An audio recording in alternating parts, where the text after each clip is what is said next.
السلام علیکم ورحمۃ اللہ وبرکاتہ. کیسی ہیں سسٹر؟ امید ہے خیریت سے ہوں گے انشاءاللہ.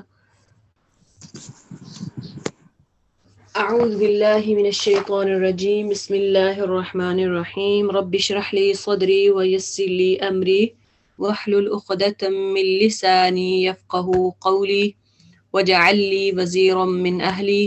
اللهم صل علی محمد وعلی آل محمد كما صليت على إبراهيم وعلى آل إبراهيم إنك حميد مجيد. اللهم بارك على محمد وعلى آل محمد كما باركت على إبراهيم وعلى آل إبراهيم إنك حميد مجيد. اللهم يسر ولا تعسر وتمم بالخير. اللهم يسر ولا تعسر وتمم بالخير. جی لاسٹ جو لیسن تھا اس میں ہم نے پڑھا تھا کہ ایک تو جنہوں نے قرآن کا انکار کیا انہوں نے خود ہی حلال اور حرام ٹھہرا لیا.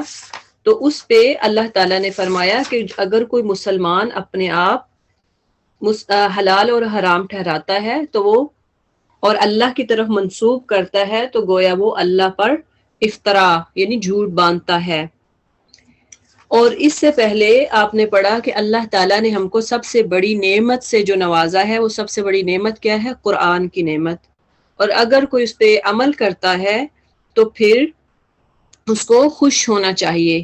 قرآن پہ عمل کر کے خوش ہونا چاہیے. اگر آپ کو کوئی آپ اگر عمل کرتے ہیں تو اس کے ریئیکشن میں آپ کو کوئی برا بھلا کہتا ہے تو پھر آپ نے اس کو فیس کرنا ہے، اس کا مقابلہ ڈٹ کے کرنا ہے. آپ جو عمل کر رہے ہیں اس سے رکنا نہیں ہے. یعنی کوئی اگر بات کرتا ہے تو یہ نہیں ہے کہ آپ چلو ایک دفعہ عمل کیا اس کے بعد اس کو چھوڑ دیا کہ مجھے لوگ باتیں کریں گے، ایسا نہیں ہے. اسٹیڈ فاسٹ ہو جائیں، اس پہ ڈٹ جائیں. آگے ہے آیت نمبر 61 سورہ یونس. اے نبی صلی اللہ علیہ وسلم تم جس حال میں بھی ہوتے ہو اور قرآن میں سے جو کچھ بھی سناتے ہو اور لوگوں تم بھی جو کچھ کرتے ہو اس سب کے دوران میں ہم تم کو دیکھتے رہتے ہیں. کوئی ذرا برابر چیز آسمان اور زمین میں ایسی نہیں ہے، نہ چھوٹی نہ بڑی، جو تیرے رب کی طرف سے پوشیدہ ہو اور ایک صاف دفتر میں درج نہ ہو. یعنی اللہ ہمیں ہر وقت دیکھ رہا ہے. اللہ نے ہم پہ فرشتوں کو مقرر کیا ہے. کوئی بھی انسان عمل کرتا ہے، ایون چھوٹے سے چھوٹا عمل بھی، تو وہ لکھا جاتا ہے اور اللہ تعالیٰ کو سب معلوم ہے. وَلَا أَصْغَرَ مِنْ ذَلِكَ وَلَا أَكْبَرَ، چھوٹے سے چھوٹا اور بڑے سے بڑا کام بھی اللہ تعالیٰ کے ہاں درج کیا جاتا ہے. سنو جو اللہ کے دوست ہیں، جو ایمان لائے اور جنہوں نے تقویٰ کا رویہ اختیار کیا، ان کے لیے کسی خوف اور رنج کا موقع نہیں ہے. قیامت والے دن ان پہ کوئی خوف طاری نہیں ہوگا. وہ اللہ تعالیٰ کے دوست ہیں اور جن کا اللہ ولی ہو جائے ان کے لیے تو آخرت میں جنت کی خوشخبری ہے. الذین آمنوا وکانوا یتقون، ان کے لیے کسی خوف اور رنج کا موقع نہیں ہے. اور یہ وہ لوگ ہیں جو اللہ سے ڈرنے والے ہیں، اللہ سے تقوی اختیار کرنے والے ہیں. لہم البشریٰ فی الحیات الدنیا وفی الآخرہ، دنیا اور آخرت دونوں زندگیوں میں ان کے لیے بشارت ہی بشارت ہے. اللہ کی باتیں بدل نہیں سکتی، یہی بڑی کامیابی ہے. اگر کوئی متقی ہے، اللہ سے ڈرنے والا ہے، تو اس کے لیے دنیا میں بھی بشارت ہے اور آخرت میں بھی. دنیا میں بھی اللہ تعالیٰ اس کے رہنے کے لیے راحت بنا دے گا، اس کے رہنے کے لیے راحت اور سکون مہیا کرے گا، اور آخرت میں اللہ تعالیٰ اس کے لیے جنت مہیا کرے گا.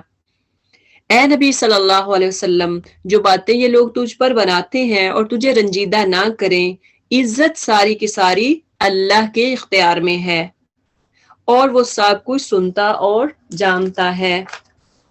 عزت اور ذلت دینے والا کون ہے؟ اللہ تعالی۔ اس لیے کسی کی آر سے ڈرنا نہیں چاہیے کہ میری عزت تو فلاں کے ہاتھ میں ہے، فلاں اگر کوئی بات کرے گا تو میری عزت ختم ہو جائے گی۔ نہیں، عزت دینے والا اللہ کی ذات ہے، عزت دینے والی اللہ کی ذات ہے۔ الا ان للہ من فی السماوات ومن فی الارض، اگر ہو آسمان کے بسنے والے ہوں یا زمین کے، سب سے سب اللہ کے مملوک ہیں۔ اللہ کی ملکیت میں کون ہے؟ ساری دنیا۔ اور جو لوگ اللہ کے سوا اپنے خود ساختہ شریکوں کو پکارتے رہے ہیں وہ برے وہم و گمان کے پیرو ہیں اور محض قیاس آرائیاں کرتے ہیں۔ قیاس آرائیوں کے بارے میں ہم نے پہلے بھی پڑھا کہ اپنے گمان سے کام لیتے ہیں کہ میرے خیال میں ایسے ہوگا، میرے خیال میں دین کے معاملے میں اپنے خیال کو واضح کرنا، اپنے خیال کے بارے میں بتانا، جبکہ اللہ تعالیٰ نے سارے احکامات قرآن میں بتا دیے اور آپ صلی اللہ علیہ وسلم نے اپنی زندگی میں، آپ کی زندگی ہمارے لیے نمونہ ہے، اس میں واضح ہمیں پتا ہے کہ آپ صلی اللہ علیہ وسلم نے کیا احکامات دیے۔ قرآن کی ڈیٹیل آپ صلی اللہ علیہ وسلم کی سنت ہے۔ اپنے خیال سے سنت اور شریعت کو پیچھے نہیں کرنا چاہیے، قیاس آرائیاں کرنے سے پرہیز کرنا چاہیے۔ وہ اللہ ہی ہے جس نے تمہارے لیے رات بنائی کہ اس میں سکون حاصل کرو اور دن کو روشن بنایا، اس میں نشانیاں ہیں ان لوگوں کے لیے جو کھلے کانوں سے پیغمبر کی دعوت سنتے ہیں۔ قالوا اتخذ اللہ ولدا، انہوں نے کہا یعنی لوگوں نے کہہ دیا کہ اللہ نے کسی کو بیٹا بنایا ہے۔ سبحان اللہ، وہ تو بے نیاز ہے، آسمانوں اور زمین میں جو کچھ ہے سب اس کی ملک ہے، یعنی اللہ کے ہاتھ میں، اللہ کی ملکیت میں زمین اور آسمان اور جو کچھ اس میں ہے اللہ کی ملکیت میں ہے۔ تمہارے پاس اس قول کے لیے آخر دلیل کیا ہے کہ اللہ نے بیٹا بنا لیا ہے حضرت عیسیٰ کو؟ کیا دلیل ہے؟ کیا تم اللہ کے متعلق وہ باتیں کرتے ہو جو تمہارے علم میں نہیں ہیں؟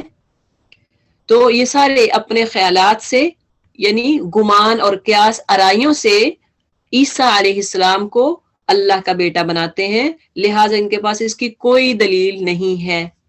دنیا کی چند روزہ زندگی میں مزے کر لیں، متاع فی الدنیا ثم الینا مرجعہم، دنیا کی زندگی میں مزے کر لیں، پھر ہماری طرف ان کو پلٹنا ہے، پھر ہم اس کفر کے بدلے جس کا ارتکاب وہ کر رہے ہیں ان کو سخت عذاب کا مزہ چکھائیں گے۔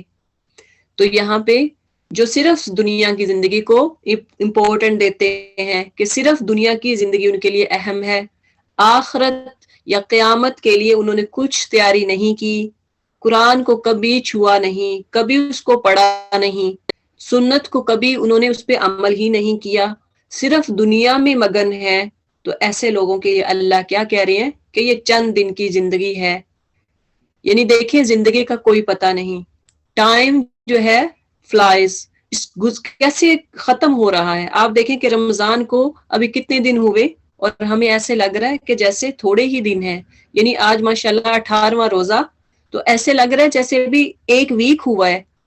ٹائم جو ہے ایسے گزرتا جا رہا ہے جیسے ریت آپ ہاتھوں میں لے تو ریت جو ہے وہ گرتی جاتی ہے، ایسے ٹائم جو ہے وہ گرتا جاتا ہے۔ تو اللہ تعالی ہمیں اپنے ٹائم کی قدر کرنے کی توفیق عطا فرمائے۔ آپ صلی اللہ علیہ وسلم نے فرمایا دو ایسی نعمتیں ہیں جس کی انسان سب سے زیادہ ناشکری کرتا ہے، اس میں سے ایک ہے صحت اور دوسری کیا ہے؟ ٹائم، وقت۔ تو آپ دیکھیں کہ صحت جو ہے، جب اللہ نے آپ کو صحت دی، مجھے صحت دی، اس کے باوجود ہم اپنے قرآن کو نہیں پڑھیں گے، اس کو نہیں سمجھیں گے، شریعت کو، سنت کو نہیں پڑھیں گے، اس کو نہیں سمجھیں گے، تو پھر کیا ہے؟ ہم ناشکری کر رہے ہیں، صرف دنیا میں مگن ہو جائیں گے تو اس کا مطلب ہے ہم اپنا ٹائم ویسٹ کر رہے ہیں۔ اگر اپنی دنیا کے ساتھ ساتھ اپنی زندگی کو دین کے لیے بھی صرف کریں، اپنی زندگی دین کے لیے بھی کچھ گھنٹے، کچھ منٹس نکالیں، تو پھر ہم اپنی زندگی کا صحیح حق ادا کر رہے ہیں۔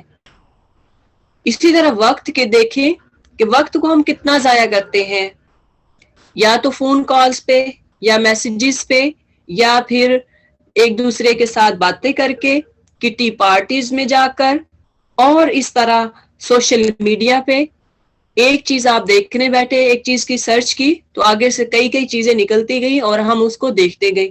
کتنا ٹائم ہم انہی چیزوں میں, اور اس کے علاوہ پھر باقی ٹائم جو بچتا ہے وہ ہم گھر کے کاموں میں ضائع کرتے ہیں, گھر کے کاموں میں لگاتے ہیں. اچھا میں نے ابھی صفائی بھی کرنی ہے, میں نے برتن بھی دھونے ہیں, میں نے تو لانڈری بھی کرنی ہے, یعنی سارے کام ہمارے پاس ایک پوری لسٹ ہوتی ہے کہ ہم نے یہ بھی کرنا ہے. تو دیکھیں کہ اللہ کے لیے ہم نے کیا ٹائم نکالا. تو یہ چند روزہ زندگی ہے. اللہ تعالیٰ نے بتا دیا ایام معدودہ, چند دن کی زندگی, گنی چنی زندگی ہے. اب دیکھیں زیادہ سے زیادہ کتنی ایج ہو جاتی ہے, 70, 60, 90 ہو جائے گی. کچھ لوگ جوانی میں جا رہے ہیں, خیال ہوتا ہے کہ یہ کئی سال جیے گا, لیکن اچانک ایکسیڈنٹ ہوتا ہے, اچانک ہارٹ اٹیک ہوتا ہے اور انسان دنیا سے چل بستا ہے.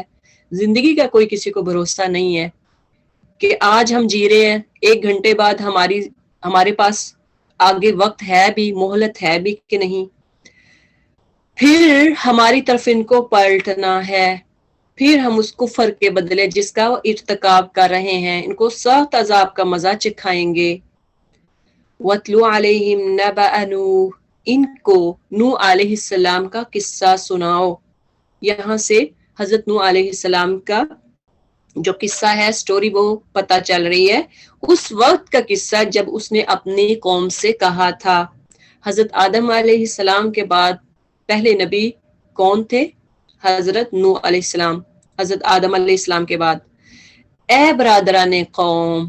اب دیکھیں کہ ان کا خطاب کرنے کا, ان کا ڈریس کرنے کا طریقہ کیا ہے کہ قوم کو کہنا کہ میرے قوم کے بھائیوں, اے برادران قوم, یا قومی, اے میری قوم.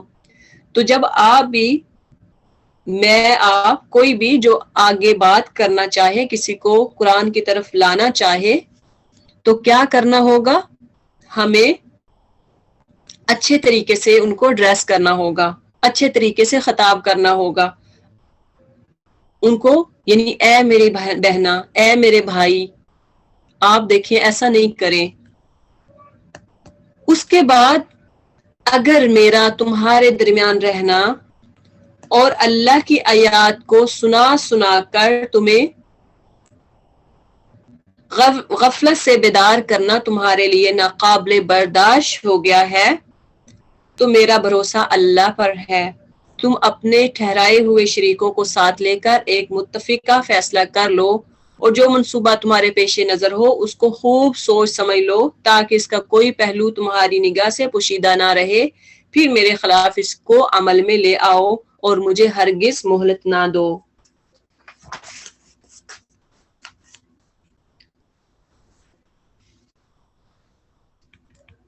اب یہاں پہ نوح علیہ السلام کا قصہ شروع ہو رہا ہے کہ نوح علیہ السلام نے جو دعوت دی وہ کتنے تحمل سے اور کتنے صبر سے اپنی قوم کو بلایا. سارے انبیاء کا جو ڈریس کرنے کا طریقہ تھا وہ یہی تھا کہ سب یہی کہتے تھے, اے میری قوم, اے میرے بھائیوں, اے میرے قوم کے بھائیوں. فَإِن تَوَلَّيْتُمْ, تم نے میری نصیحت سے منہ موڑا تو میرا کیا نقصان کیا, میں تم سے کسی اجر کا طلبگار نہ تھا. اب دیکھیں اگر آپ کسی کو نصیحت کرتے ہیں, کسی کو آپ دین کے بارے میں بلاتے ہیں, دین کی دعوت دیتے ہیں, کلاس کی دعوت دیتے ہیں, وہ آپ کی بات نہیں سنتا, آپ نے اپنا فرض پورا کر دیا, آپ کا کوئی نقصان نہیں ہوا.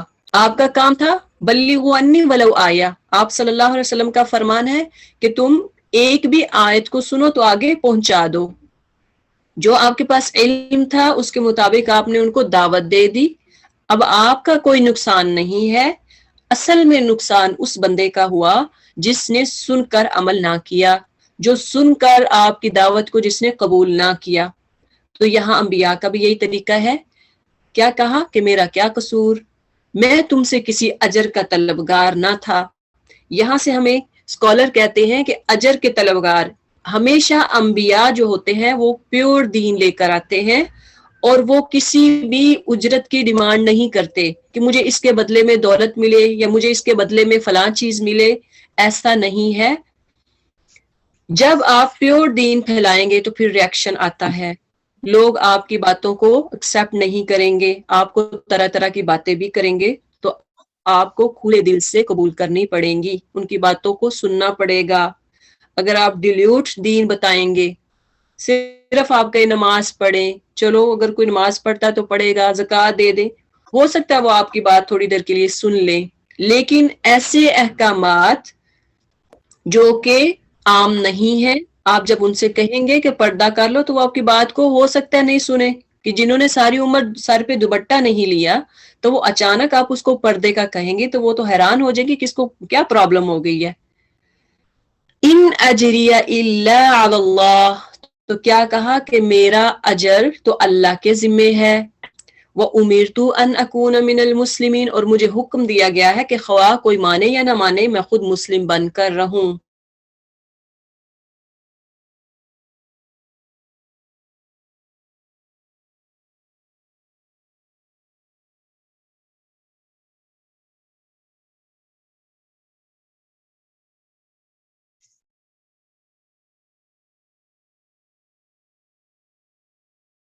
جو کشتی میں سوار تھے ان کو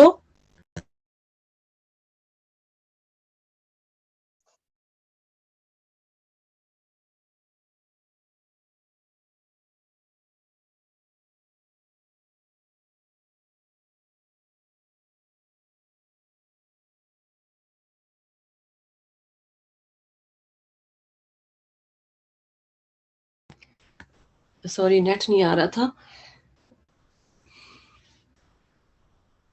انہوں نے فَكَذَّبُوهُ فَنَجَّيْنَاهُ، انہوں نے اس سے جھٹلایا اور نتیجہ یہ ہوا کہ ہم نے اسے اور ان لوگوں کو جو اس کے ساتھ کشتی میں تھے بچا لیا، اور انہی کو زمین میں جانشین بنایا اور ان سب کو لوگوں کو غرق کر دیا جنہوں نے ہماری آیات کو جھٹلایا تھا۔ پس دیکھ لو کہ جنہیں متنبہ کیا گیا تھا، جنہیں وارن کیا گیا تھا، اور پھر بھی انہوں نے مان کر نہ دیا، ان کا کیا انجام ہوا۔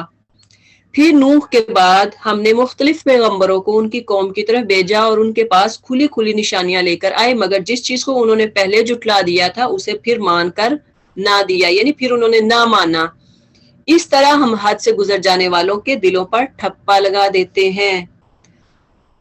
جب جس چیز پر اللہ ٹھپا لگا دے، اللہ مہر لگا دے، وہ چیز پھر اس میں کیسی ہدایت جا سکتی ہے؟ اس میں ہدایت نہیں جائے گی، کیونکہ جب انسان کو آپ بولتے جائیں بتاتے جائیں تو آخر کار وہ نہیں مانے گا، تو اس کے بعد پھر ایک اللہ تعالیٰ اس کو سیل کر دیتے ہیں، اس کے دل کو، وہ کوئی چیز ایکسیپٹ ہی نہیں کرتی۔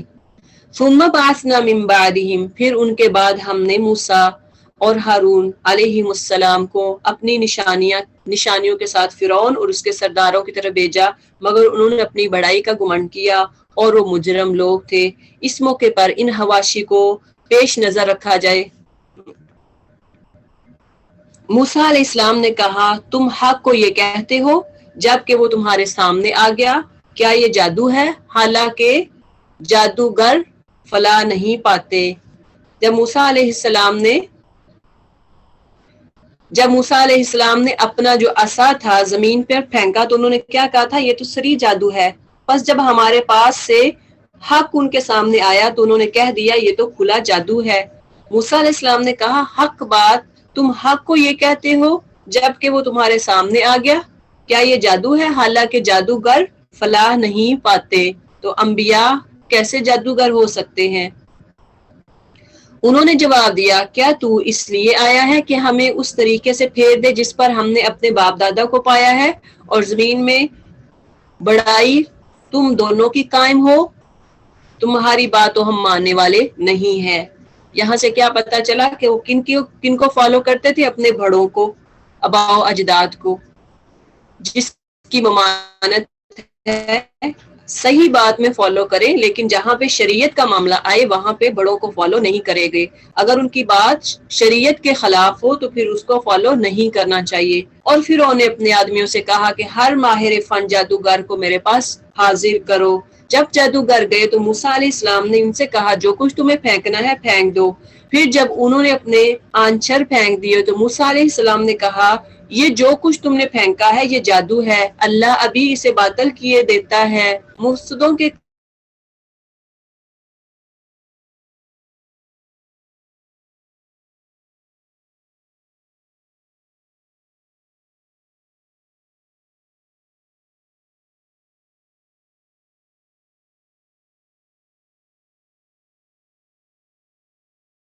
ہے کہ فرعون زمین میں غلبہ رکھتا تھا اور وہ ان لوگوں میں سے تھا جو کسی حد پر رکتے نہیں ہیں۔ اب اس سے کیا پتا کہ کچھ نوجوان جو تھے انہوں نے اسلام کو قبول کر لیا۔ یہاں پہ جو یوتھ ہے ہمارے جو بچے ہیں، ہماری جو نسل ہے، ان کو ہمیں دین کی طرف لانے کی بہت ضرورت ہے، کیونکہ جب نوجوان دین کی طرف آتے ہیں، اگر آپ 5 نوجوانوں کو دین کی طرف لے آئیں، وہ مائل ہو جائیں، دین کی طرف قائل ہو جائیں، تو وہ 50 بوڑھے لوگوں سے زیادہ بہتر ہیں، کیونکہ جب نوجوان ان کے پاس ایک تو ان کے پاس بھاگ دوڑ کرنے کی طاقت ہوتی ہے، ان کے پاس وہ دین کو زیادہ اچھے طریقے سے پھیلا سکتے ہیں، وہ نوجوان جو دین کو بھی سمجھتا ہو اور دنیا کو بھی سمجھتا ہو تو وہ دوسرے لوگوں کو زیادہ اچھے طریقے سے بتا سکتا ہے۔ اس لیے ہمیں اپنی یوتھ کو، اپنے بچیوں کو دین کی طرف لانے کی بہت ضرورت ہے۔ ہم خود تو پڑھیں لیکن اپنے بچوں کو بھی دین کی سمجھ دیں، دین کے بارے میں سمجھائیں۔ موسیٰ نے اپنی قوم سے کہا، لوگو اگر تم واقع اللہ پر ایمان رکھتے ہو تو اس پر بھروسہ کرو اگر مسلمان ہو۔ انہوں نے جواب دیا، ہم نے اللہ پر بھروسہ کیا، اے ہمارے رب ہم ظالموں کے لیے فتنہ نہ بنا، ہمیں ظالموں کے لیے فتنہ نہ بنا۔ وَنَجِّنَا بِرَحْمَتِكَ مِنَ الْقَوْمِ الْكَافِرِينَ، اور اپنی رحمت سے ہم کو کافروں سے نجات دے۔ اور ہم نے موسیٰ اور اس کے بھائی کو اشارہ کیا کہ مصر میں چند مکان اپنی قوم کے لیے مہیا کرو اور اپنے ان مکانوں کو قبلہ ٹھہرا لو اور نماز قائم کرو اور اہل ایمان کو بشارت دے دو۔ وقال موسى ربنا إنك آتيت فرعون وملأه زينة۔ موسیٰ نے دعا کی، اے ہمارے رب تو نے فرعون اور اس کے سرداروں کو دنیا کی زمین میں زینت اور اموال سے نوازا ہے۔ اب اے میرے رب کیا یہ اس لیے ہے کہ وہ لوگوں کو تیری راہ سے بھٹکائیں؟ ایک جب مالا ہوتا ہے سردار، قوم کا سردار، ایلیٹ کلاس کے لوگ، مال و دولت والے، اب جب ان کے پاس مال ہوگا ظاہری بات ہے تو وہ لوگوں کو جو کمزور طبقے سے ہوں گے ان کو پھر تیری راہ سے بھٹکائیں گے۔ اے رب ان کے مال غارت کر دے اور ان کے دلوں پر ایسی مہر کر دے کہ ایمان نہ لائیں جب تک دردناک عذاب نہ چکھ لیں۔ اب ہمیں کسی کے مال سے دیکھ کر انسپائر نہیں ہونا چاہیے کہ میں اگر دین کا کام کروں، میں مال و دولت سے اس سے کم ہوں، میرا سٹیٹس اس کے مقابلے میں یعنی کم ہے، تو یہ نہ سمجھے کہ میں دین کی دعوت نہیں دوں گی۔ میں کسی آپ کے سامنے اگر ایم پی اے کی بیوی آ جائے، ایم این اے کی بیوی آ جائے تو آپ اس کے سامنے کنفیوز نہیں ہوں، آپ اس کو یہ نہیں کہیں کہ میں اس کو کیسے قرآن کی کلاس کے لیے بلاؤں، یعنی اس کا سٹیٹس تو اتنا ہائی ہے، میں تو ایک ادنا سی بندی ہوں۔ نہیں، آپ کا فرض ہے کوئی بھی کسی کلاس کے بھی کسی سٹیٹس کے بھی لوگ ہوں ان کو دعوت دیں۔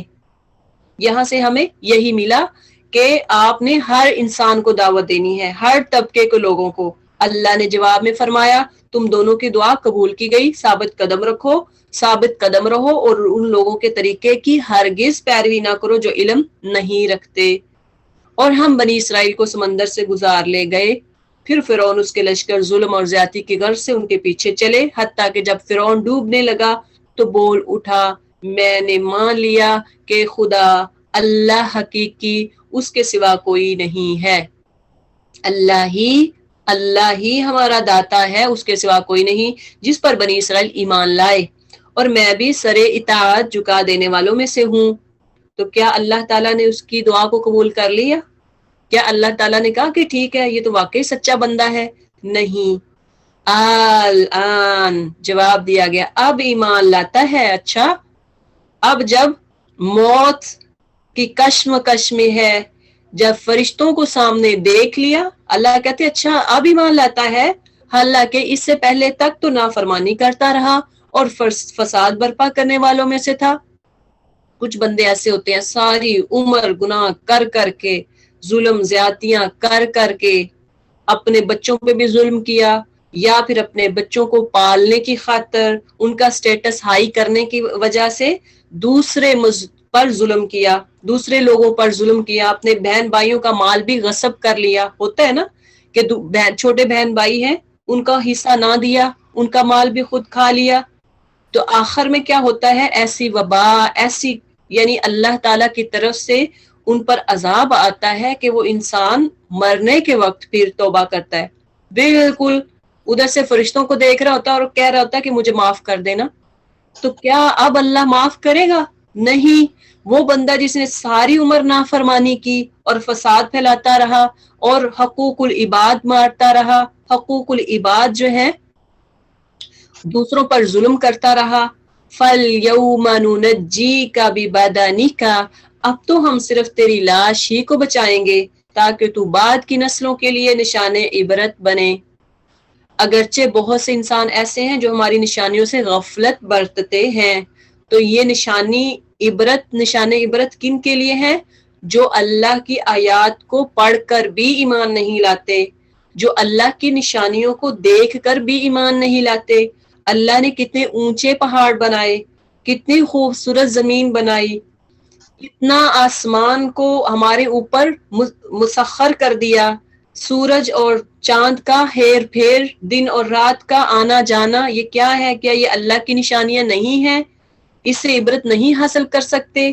تو اب اللہ تعالیٰ نے یہ جو ممیز ہے اس کی فرعون کی، اس کو کیا بنایا ہے؟ عبرت کا نشان. اور یہ آج بھی میوزیم میں پڑی ہوئی ہے. ہم نے بنی اسرائیل کو بہت اچھا ٹھکانہ دیا اور نہایت عمدہ وسائل زندگی انہیں عطا کیے.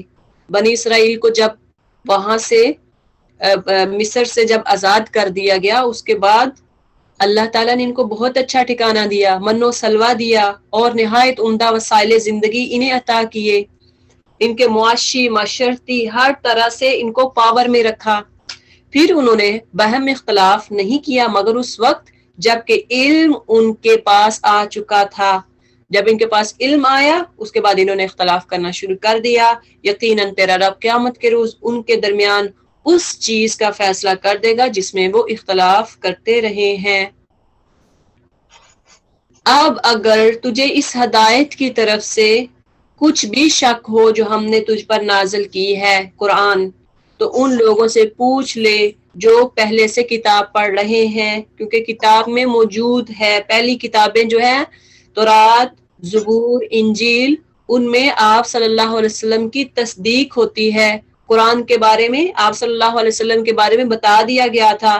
فی الواقع یہ تیرے پاس حق ہی آیا ہے، یعنی قرآن جو ہے یہ حق ہے، یہ اللہ کی پیاری کتاب ہے اور ہدایت کی کتاب ہے تیری رب کی طرف سے، لہٰذا تو شک کرنے والوں میں سے نہ ہو. ہمیں بھی قرآن کے پر عمل کرنے پر شک نہیں کرنا چاہیے کہ میں اس پہ عمل کروں یا نہ کروں، کیسا لگے گا میں اگر عمل کروں گی، معاشرہ مجھے کیا کہیں گے، لوگ مجھے کیا کہیں گے. وَلَا تَكُونَنَّ مِنَ الَّذِينَ كَذَّبُوا بِآيَاتِ اللَّهِ فَتَكُونَ مِنَ الْخَاسِرِينَ، اور ان لوگوں میں شامل نہ ہو جنہوں نے اللہ کی آیات کو جھٹلایا ہے، ورنہ تو نقصان اٹھانے والوں میں سے ہوگا. حقیقت یہ ہے کہ جن لوگوں پر تیرے رب کا قول راست آ گیا، ان کے سامنے خواہ کوئی نشانی آ جائے وہ کبھی ایمان لا کر نہیں دیتے، یعنی وہ کبھی ایمان نہیں لائیں گے جب تک کہ دردناک عذاب سامنے آتا نہ دیکھ لیں. پھر کیا ایسی کوئی مثال ہے کہ ایک بستی عذاب دیکھ کر ایمان لائی ہو اور اس کا ایمان اس کے لیے نفع بخش ثابت ہوا ہو؟ یونس علیہ السلام کی قوم کے سوا اس کی کوئی نظیر نہیں. اب یہاں سے ہمیں حضرت یونس علیہ السلام کا قصے کے بارے میں پتہ چلتا ہے کہ جب اس کی قوم نے نافرمانی شروع کر دی تو وہ کشتی کا واقعہ تو آپ نے پیچھے سنا. اب یہاں پہ اس کے بعد جب یونس علیہ السلام بستی کو چھوڑ کے چلے گئے تو قوم نے معافیاں مانگنا شروع کر دی, توبہ کرنا, کھلے میدان میں چلے گئے, اللہ کے آگے آہو زاریاں کی, اللہ کے آگے بل بلائے, اللہ ہمیں معاف کر دے. اس وقت پھر اللہ نے ان کی توبہ کو قبول کیا. لما آمنوا کشفنا عنہم عذاب الخزي, یعنی جب وہ ایمان لے آئے, بندے بن گئے, تو پھر ہم نے کیا کیا, دنیا کی زندگی میں رسوائی کا عذاب پھر ان سے بچا لیا, ہٹا لیا ان سے.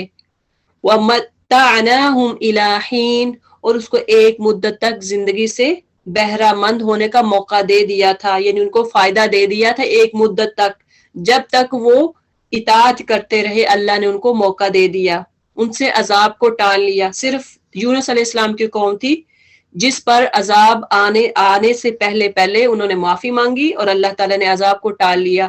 باقی جتنی بھی اقوام گزری ہیں سب پر جب عذاب اللہ تعالیٰ نے, جب پیغمبر بستی سے نکل جاتے تھے فوراً عذاب آ جاتا تھا. وَلَوْ شَاءَ رَبُّكَ, اگر تیرے رب کی مشیت یہ ہوتی کہ زمین میں سب مومن فرما بردار ہی ہوں تو سارے اہل زمین ایمان لے آئے ہوتے. یعنی اگر اللہ چاہتا کہ سارے لوگ مسلمان ہو جائیں, مومن بن جائیں, تو ایسے ہی ہوتا. ساری زمین آپ دیکھ کے سارے لوگ ہاتھوں میں تسبیحاں, قرآن پڑھتے, نمازیں پڑھتے, کوئی نافرمانی ہی نہ کرتا. افانت تکرہ الناس, پھر کیا تو لوگوں کو مجبور کرے گا کہ وہ مومن ہو جائیں. یعنی جب اللہ کی مشیت نہیں ہے تو پھر کوئی کسی کو مجبور نہیں کر سکتا. آپ کا حق ہے دوسروں کو تبلیغ کرنا, لیکن فورس کر کے آپ ان کو دین کی طرف نہیں لا سکتے. فورس نہیں آپ کسی کو کر سکتے. کھینچ کے آپ کہیں کہ میں کلاس میں لے آؤں, آپ نہیں لا سکتے. زبردستی آپ کسی سے کہیں کہ آپ قرآن سیکھیں, آپ قرآن کو تجوید کے ساتھ سیکھیں, تلفظ صحیح کریں, نہیں کروا سکتے, کیونکہ یہ ہدایت تو اللہ کی طرف سے ہے. وَمَا كَانَ لِنَفْسٍ أَن تُؤْمِنَ إِلَّا بِإِذْنِ اللَّهِ, کوئی نفس اللہ کے اذن کے بغیر ایمان نہیں لا سکتا. اور اللہ کا طریقہ یہ ہے کہ جو لوگ عقل سے کام نہیں لیتے وہ ان پر گندگی ڈال دیتا ہے. اللہ چاہے تو انسان مومن بن سکتا ہے, ادروائز کسی کو کھینچ کر کسی سے زبردستی ایمان کروانا یا اس کو مومن بنانا یہ ہو ہی نہیں سکتا. اور جو لوگ سارا کچھ اس کو تبلیغ بھی کی گئی, اس کو بتایا بھی گیا, اس کے باوجود وہ ایمان نہیں لائیں گے, سیدھے راستے پہ نہیں آئیں گے, تو اللہ ان پر اور گندگی ڈالتا جائے گا, ان پہ اور گناہ ان پہ بھاری کرتا جائے گا. قُلْ انظُرُوا مَاذَا فِي السَّمَاوَاتِ وَالْأَرْضِ, ان سے کہو زمین اور آسمانوں میں جو کچھ ہے اسے آنکھیں کھول کر دیکھو. اور جو لوگ ایمان لانا ہی نہیں چاہتے ان کے لیے نشانیاں اور تنبیہیں آخر کیا مفید ہو سکتی ہیں. آپ ورلڈ ٹور کریں, پوری دنیا پھر لیں, آپ دیکھیں اتنے حسین نظارے, آپ اپنے موبائل پہ کیپچر کر لیں, ان کی ویڈیو بنا لیں, پیارے پیارے حسین حسین نظاروں کو دیکھیں گے, انجوائے کریں گے, لیکن عبرت حاصل نہیں کریں گے تو پھر کیا فائدہ ہے. ایسے لوگوں کے لیے جتنی بھی نشانیاں دکھائی جائیں, جتنے بھی معجزے آ جائیں, ان کو فرق نہیں پڑتا. اب یہ لوگ اس کے سوا اور کس چیز کے منتظر ہیں کہ وہی برے دن دیکھیں جو ان سے پہلے گزرے ہوئے لوگ دیکھ چکے ہیں. ان سے کہو اچھا انتظار کرو, میں بھی تمہارے ساتھ انتظار کرتا ہوں.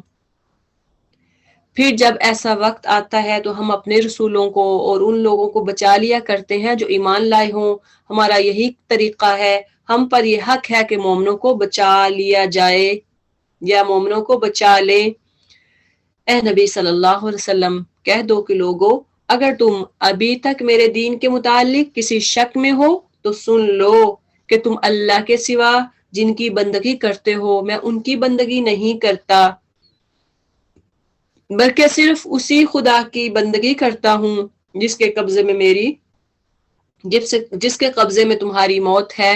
مجھے حکم دیا گیا ہے کہ میں ایمان لانے والوں میں سے ہوں, اور مجھ سے فرمایا گیا ہے وَأَنْ أَقِمْ وَجْهَكَ لِلدِّينِ حَنِيفًا, مجھ سے کیا کہا گیا ہے کہ یکسو ہو کر اپنے آپ کو ٹھیک ٹھیک اس دین پر قائم کر دے. اور ہرگز ہرگز مشرکوں میں سے نہ ہونا. یعنی آپ اپنے آپ کو ٹھیک ٹھیک اس دین پر قائم کرنا ہے، دین کی ہر بات لینی ہے، اس پر عمل کرنا ہے. یہ نہیں کہ میٹھا میٹھا ہپ کڑوا کڑوا تھو، ایسا نہیں کہ جو آپ کے مزاج کے خلاف ہو، جو آپ کے گھر کے خلاف ہو، جو آپ کی روایات کے خلاف ہو، اس کو نہ مانے. ایسا نہیں ہے، مکمل دین پہ عمل کرنا ہے. اور اللہ کو چھوڑ کر کسی ایسی ہستی کو نہ پکار جو تجھے نہ فائدہ پہنچا سکتی ہے نہ نقصان. اگر تو ایسا کرے گا تو ظالموں میں سے ہو جائے گا. اگر اللہ تجھے کسی مصیبت میں ڈالے تو خود اس کے سوا کوئی نہیں جو اس مصیبت کو ٹال دے. مصیبتیں ٹالنے والا کون ہے؟ صرف اللہ. اگر وہ مصیبت ڈالتا ہے تو وہی ٹالے گا، اور اگر وہ تیرے حق میں کسی بلائی کا ارادہ کرے تو اس کے فضل کو پھیرنے والا بھی کوئی نہیں ہے.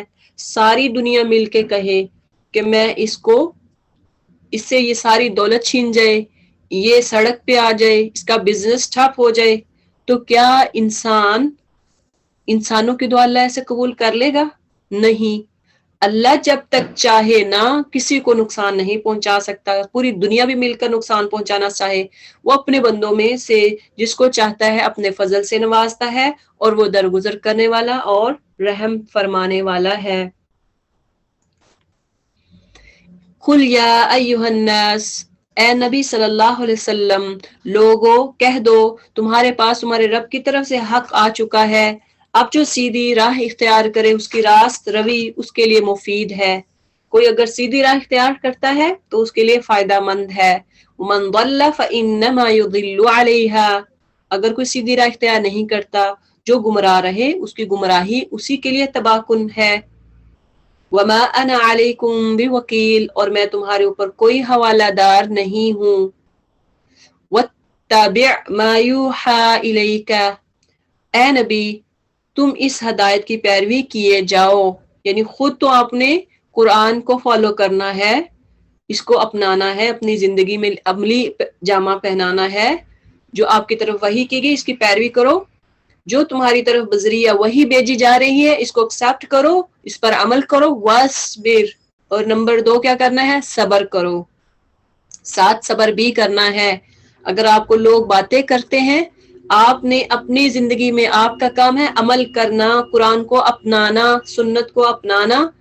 اگر لوگ باتیں کریں گے تو کرنے دیں، آپ کا کام ہے واصبر، صبر کرنا. آپ نے اسٹیڈ فاسٹ ہو جانا ہے، آپ نے اپنے کام پہ ڈٹ جانا ہے. حتی یحکم اللہ، یہاں تک کہ اللہ فیصلہ کر دے. وَهُوَ خَيْرُ الْحَاكِمِينَ، اور وہ وہی بہترین فیصلہ کرنے والا ہے. یہ تھی سورہ یونس. آگے ہم سٹارٹ کر رہے ہیں سورہ ہود. تو سورہ یونس جیسا ہی سورہ ہود کا بھی انداز ہے.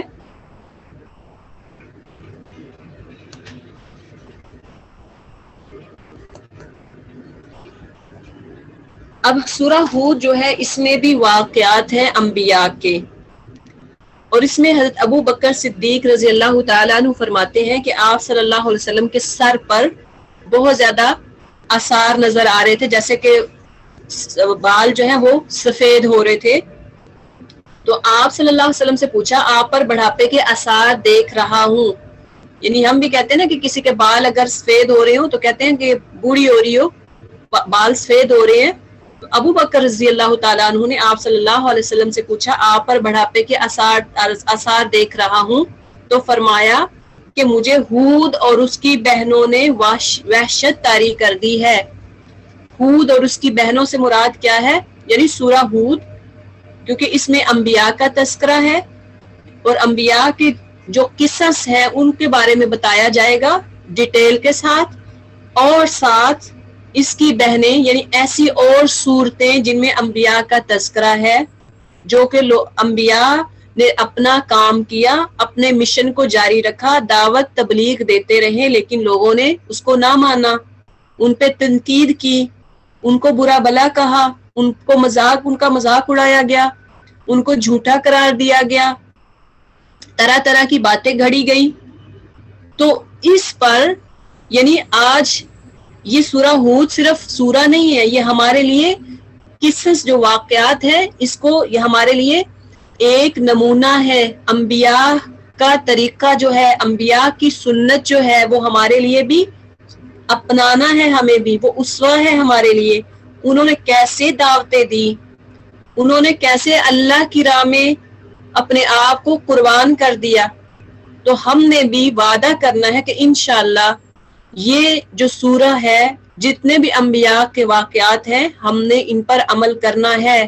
ہم نے ان کو سن کر اپنے جو انبیاء ہیں ان کو اپنے اندر، ان کوالٹیز کو اپنے اندر لینا ہے، ان کو اپلائی کرنا ہے.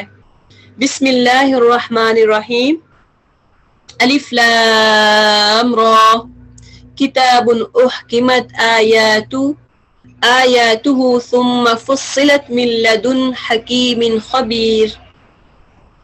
جس کی آیتیں پختہ اور مفصل ارشاد ہوئی ہیں ایک دانا اور باخبر ہستی کی طرف سے. کتاب کیا ہے؟ قرآن. اس کی آیات ساری تفصیل کے ساتھ آپ دیکھیں گے. آپ پیچھے آپ نے کتنے واقعات دیکھے، ایک واقعہ اگر کہیں مختصر ہے، اگلی صورت میں اس کی اور ڈیٹیل آ جائے گی. جیسے کہ پچھلی صورت میں سورہ یونس میں آپ نے دیکھا کچھ واقعات، اب اس صورت میں آپ دیکھیں گے ان کو اور ڈیٹیل کے ساتھ بتایا جائے گا. یہ تفصیل کے ساتھ یعنی مفصل آیات ہے اللہ کی ایک دانا اور حکیم باخبر ہستی کی طرف سے. یہ آیات کس کی طرف سے؟ اللہ سبحانہ و تعالی کی طرف سے. اللہ تعبدوا الا اللہ. سب انبیاء کی پکار کیا تھی؟ ان کی دعوت دینے کا طریقہ کیا تھا کہ تم بندگی نہ کرو مگر صرف اللہ کی، یعنی کس کی عبادت کرنی ہے؟ ایک اللہ کی. میں اس کی طرف سے تم کو خبردار کرنے والا بھی ہوں اور بشارت دینے والا بھی ہوں. وَأَنِ اسْتَغْفِرُوا رَبَّكُمْ ثُمَّ تُوبُوا إِلَيْهِ. اور یہ کہ تم اپنے رب سے معافی چاہو اور اس کی طرف پلٹ آؤ تو وہ مدت خاص تک تم کو اچھا سامان زندگی دے گا. آج ہم فائنانشلی ہم سوچتے ہیں کہ ہمارے حالات صحیح نہیں ہیں، فائنینشلی ہم تنگ ہیں، ہمارے مالی حالات جو ہیں وہ ٹائٹ ہیں. تو یہاں بھی کیا بتایا جا رہا ہے کہ اگر آپ کے مالی لحاظ، آپ کے مالی حالات ٹھیک نہیں ہیں، آپ کی اولاد آپ کی بات نہیں سنتی، آپ کی فرما بردار نہیں ہے، بہن بھائی آپ سے نفرت کرتے ہیں، آپ کا مال آپ کے لیے بہت یعنی ہینڈ ٹو ماؤتھ ہے، تو آپ نے کیا کرنا ہے؟ انستغفروا ربکم، اللہ سے معافی مانگنی ہے. ثم توبوا، جب آپ اللہ سے معافی مانگیں گے تو وہ معافی آپ کی قبول کرے گا. ثم توبوا، وہ معاف کر دے گا.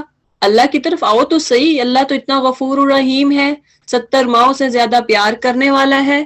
وہ تو آوازیں دیتا ہے. سحری کے وقت اللہ تعالیٰ آسمان دنیا پہ آ جاتے ہیں. 7 آسمان ہے، جو دنیا والا آسمان یعنی جو ہمیں نظر آ رہا ہے، اس آسمان پہ آ کے اللہ تعالیٰ پکارتے ہیں حل من مستغفرین، کوئی ہے بخشش مانگنے والا؟ گناہگار جس نے ساری عمر غلطیاں خطائیں کی، ظلم زیادتیاں کی، حل من مستغفرین، کوئی ہے استغفار کرنے والا تو میں اس کو معاف کر دوں. حل من مستشفعین، ہے کوئی سفارش طلب کرنے والا، شفا مانگنے والا، بیمار آؤ میں اس کو شفا دے دوں. اللہ تعالیٰ تو پکارتا ہے، کوئی آئے تو صحیح میرے در پہ. ثم توبوا الیہ، پھر اللہ کی طرف پلٹ آؤ تو وہ ایک مدت خاص تک تم کو اچھا سامان زندگی دے گا. متاعا حسنا. اس سے ہمیں کیا پتا چلا؟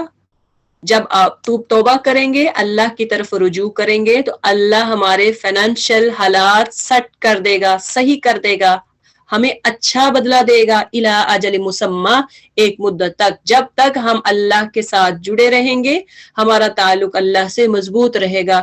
وَيُؤْتِ كُلَّ ذِي فَضْلٍ فَضْلًا، اور ہر صاحب فضل کو اس کا فضل عطا کرے گا. وَإِن تَوَلَّوْا، اگر تم منہ پھیرتے ہو، مڑ جاتے ہو، اگر تم ایک دفعہ توبہ کی اس کے بعد پھر اللہ سے دور ہو گئے، اللہ نے آپ کے حالات سیٹ کر دیے، اس کے بعد پھر اپنی دنیا میں، اپنے بچوں میں، زندگی میں مگن ہو گئے، تو کیا ہوگا؟ پھر تم پھر گئے تو میں تمہارے حق میں ایک بڑے ہولناک دن کے عذاب سے ڈرتا ہوں. فإني أخاف عليكم عذاب يوم كبير، یعنی بہت بڑا عذاب قیامت والے دن کا، اس سے ڈرتا ہوں۔ اللہ مرجعکم، تم سب کو اللہ کی طرف پلٹنا ہے، وہ سب کچھ کر سکتا ہے۔ اب دیکھیں سورت کا انداز، پہلی ہی یعنی دوسری ہی آیت میں ڈرا رہے ہیں کہ تم اللہ کی طرف آ جاؤ، اللہ سے ڈر جاؤ، اللہ سے معافی مانگ لو، اگر نہیں کرو گے تو ساتھ ہی وارن کر دیا کہ اللہ آخرت میں ایک بہت بڑا دن آئے گا جس کا عذاب بھی ہوگا، پھر بھگتنا پڑے گا۔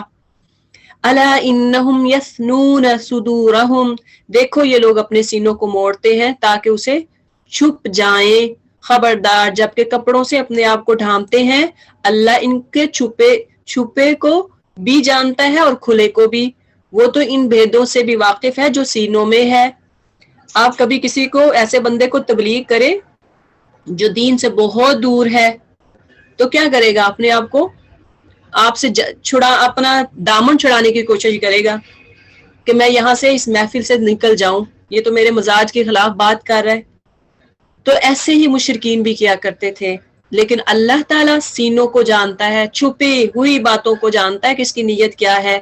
وما من دابہ، یہاں پہ ہم آگے 12واں سپارہ سٹارٹ کر رہے ہیں 12۔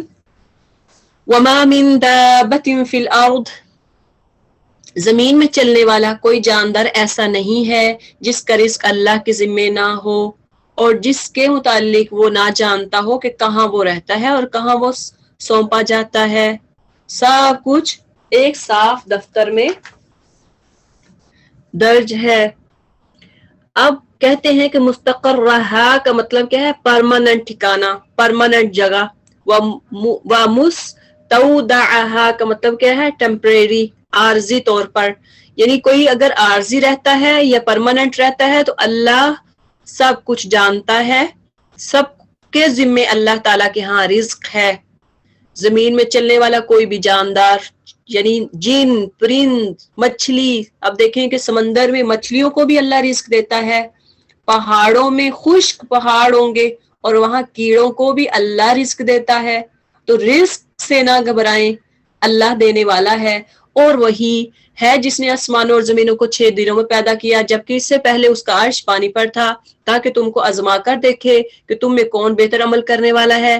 اب اگر اے محمد صلی اللہ علیہ وسلم تم کہتے ہو کہ لوگوں مرنے کے بعد تم دوبارہ اٹھائے جاؤ گے، تو منکرین فوراً بول اٹھتے ہیں کہ یہ تو سری جادوگری ہے۔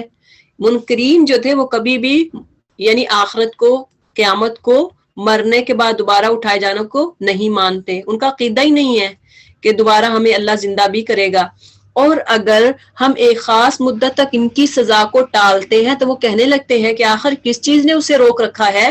سنو، جس روز اس کو اس سزا کا وقت آ گیا تو وہ کسی کے پھیرے نہ پھر سکے گا، اور وہی چیز ان کو آ گھیرے گی جس کا وہ مذاق اڑا رہے ہیں۔ یعنی لوگ کیا کرتے ہیں؟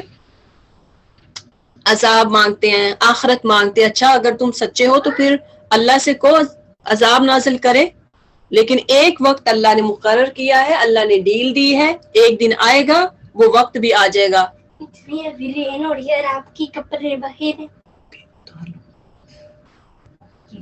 اگر کبھی ہم انسان کو اپنی رحمت سے نوازنے کے بعد پھر اسے محروم کر دیتے ہیں تو وہ مایوس ہوتا ہے اور ناشکری کرنے لگتا ہے۔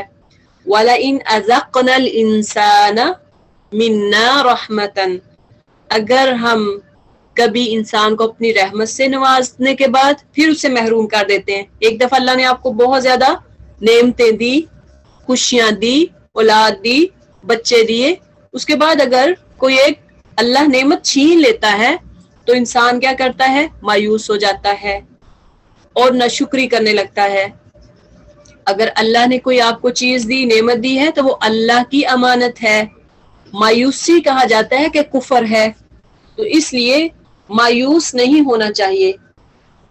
مایوس جو ہے وہ شیطان ہوتا ہے۔ مایوس کبھی نہ ہو کہ میری تو دعا اللہ سنتا ہی نہیں ہے، میں تو اتنی دعائیں کرتی ہوں پتہ نہیں کیوں نہیں قبول کرتا اللہ تعالیٰ۔ کبھی اللہ کی رحمت سے مایوس نہیں ہو، ہمیشہ اچھا گمان رکھنا چاہیے اللہ کے ساتھ کہ اللہ میری ضرور دعا قبول کرے گا، اللہ میرے ساتھ ایک دن آئے گا، ضرور مجھے اچھا اجر دے گا، میرے ساتھ اچھا سلوک کرے گا. آج اگر میرے پہ ٹائٹ ہے حالات، ایک دن ایسے آئیں گے ضرور حالات سیٹ ہو جائیں گے. وَلَئِنْ أَذَقْنَاهُ، اگر اس مصیبت کے بعد جو اس پر آئی تھی ہم اسے نعمت کا مزہ چکھاتے ہیں تو کہتا ہے میرے تو سارے دل پار ہو گئے. یعنی کیا کہتے ہیں؟ لَيَقُولَنَّ ذَهَبَ السَّيِّئَاتُ عَنِّي، میرے سے تو ساری برائیاں ختم ہو گئیں. إِنَّهُ لَفَرِحٌ فَخُورٌ، تو وہ پھر پھولا نہیں سماتا اور اکڑنے لگتا ہے. ایک بھی جب نعمت آتی ہے تو وہ کیا کرتا ہے؟ خوشیوں سے پھولے نہیں سماتا اور اکڑنے لگتا ہے. یہ ہے انسان، وہ جو اللہ سے مایوس ہونے والا ہے، جو صحیح مومن نہیں ہے. کیونکہ مومن جو ہے جب اس کو نعمت ملتی ہے تو اللہ کا شکر ادا کرتا ہے، وہ کفران نعمت نہیں کرتا. وہ جو کافر ہوتا ہے وہ پھر کیا کرتے ہیں؟ نعمت کے نشے میں سر مستیاں کرتا ہے. تو اللہ تعالی ہمیں جب بھی کوئی نعمت دے ہمیں اللہ کا شکر ادا کرنا چاہیے. الحمدللہ الا الذین صبروا وعملوا الصالحات. اس عیب سے پاک اگر کوئی ہے تو بس وہ لوگ جو صبر کرنے والے ہیں، نیکوکار ہیں. وہی ہے جن کے لیے درگزر بھی ہے اور بڑا اجر بھی ہے. صبر دیکھیں ہر بات میں جو صبر کرنے والے ہیں، جب مصیبت آئی فوراً صبر کیا. یہ نہیں ہے کہ پہلے رو لیا، ولولہ کیا، میرے ساتھ تو فلاں نے برا سلوک کر دیا، بد دعائیں دی، اس کے بعد کہا اچھا پھر میرا صبر ہی کافی ہے. نہیں، پہلی چوٹ پہ جب صبر کیا جاتا ہے تو وہ اصل میں صبر ہے. اور پھر نیک اعمال کیے ان کے لیے مغفرت اور اللہ کے پاس بہت بڑا اجر ہے. تو اے نبی صلی اللہ علیہ وسلم، کہیں ایسا نہ ہو کہ تم ان چیزوں میں سے کسی چیز کو بیان کرنے سے چھوڑ دو جو تمہاری طرف وحی کی جا رہی ہیں، اور اس بات پر دل تنگ ہو کہ وہ کہیں اس شخص پر کوئی خزانہ کیوں نہ اتارا گیا، یا یہ کہ اس کے ساتھ کوئی فرشتہ کیوں نہ آیا. تم تو محض خبردار کرنے والے ہو، آگے ہر چیز کا حوالہ دار اللہ ہے.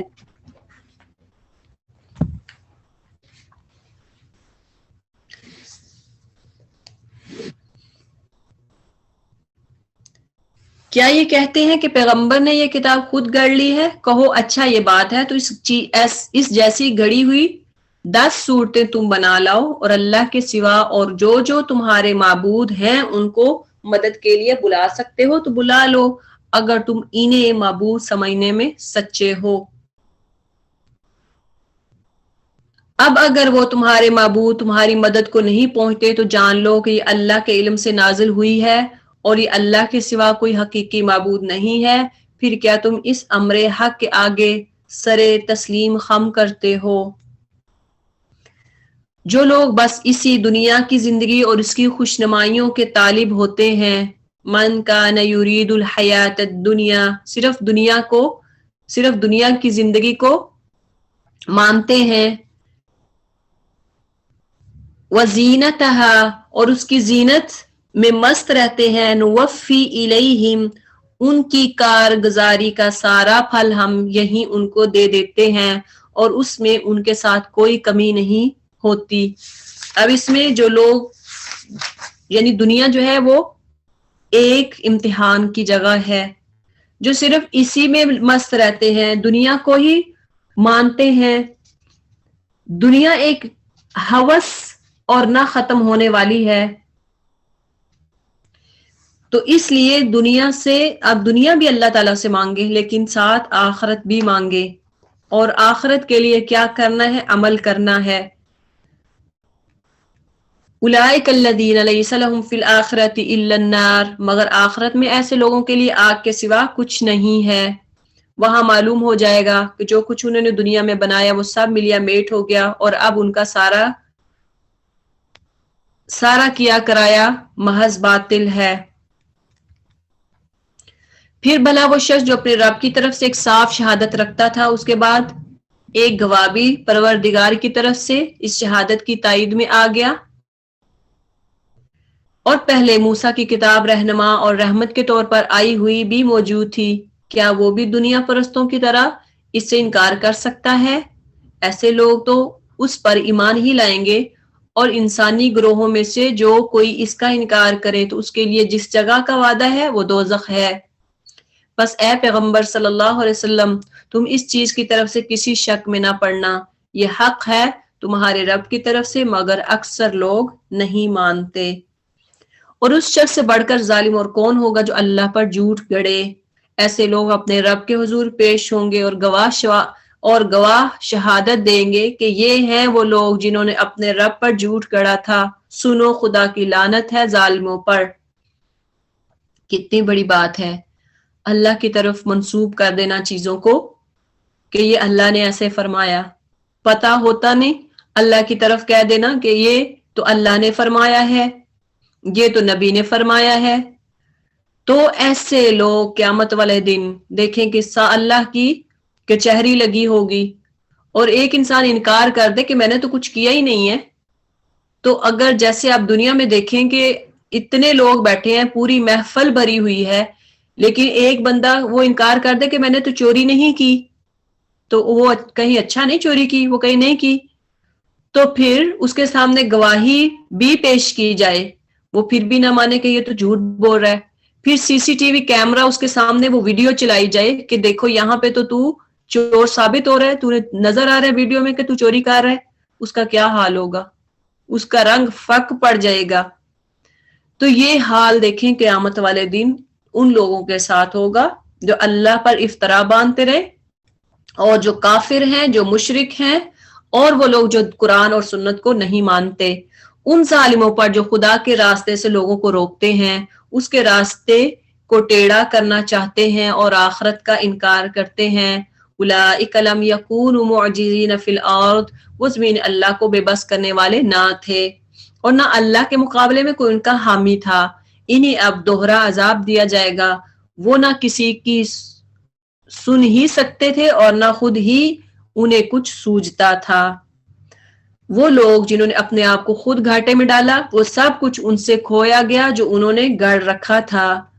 لا جرم انہم فی الآخرۃ ھم الخاسرون، ناگزیر ہے کہ وہی آخرت میں سب سے بڑھ کر گھاٹے میں رہیں گے۔ رہے وہ لوگ جو ایمان لائے اور جنہوں نے نیک عمل کیے اور اپنے رب ہی کے ہو کر رہے، تو یقیناً وہ جنتی لوگ ہیں۔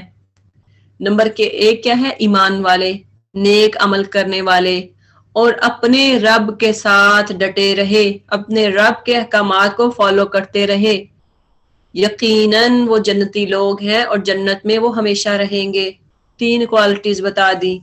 ان 2 فریقوں کی مثال ایسی ہے جیسے ایک آدمی تو اندھا بہرا ہو اور دوسرا ہو دیکھنے اور سننے والا۔ کون سے 2 فریق؟ ایک جو ایمان والے ہیں اور ایک جو کافر ہے۔ ان دونوں کی مثال کیا ہے؟ ایسے آدمی کی طرح، ایک تو اندھا ہو، بہرا ہو، نہ سن سکتا ہو نہ دیکھ سکتا ہو، اور دوسرا دیکھنے والا بھی اور سننے والا بھی۔ کیا یہ دونوں برابر ہو سکتے ہیں؟ کیا تم اس مثال سے کوئی سبق نہیں لیتے؟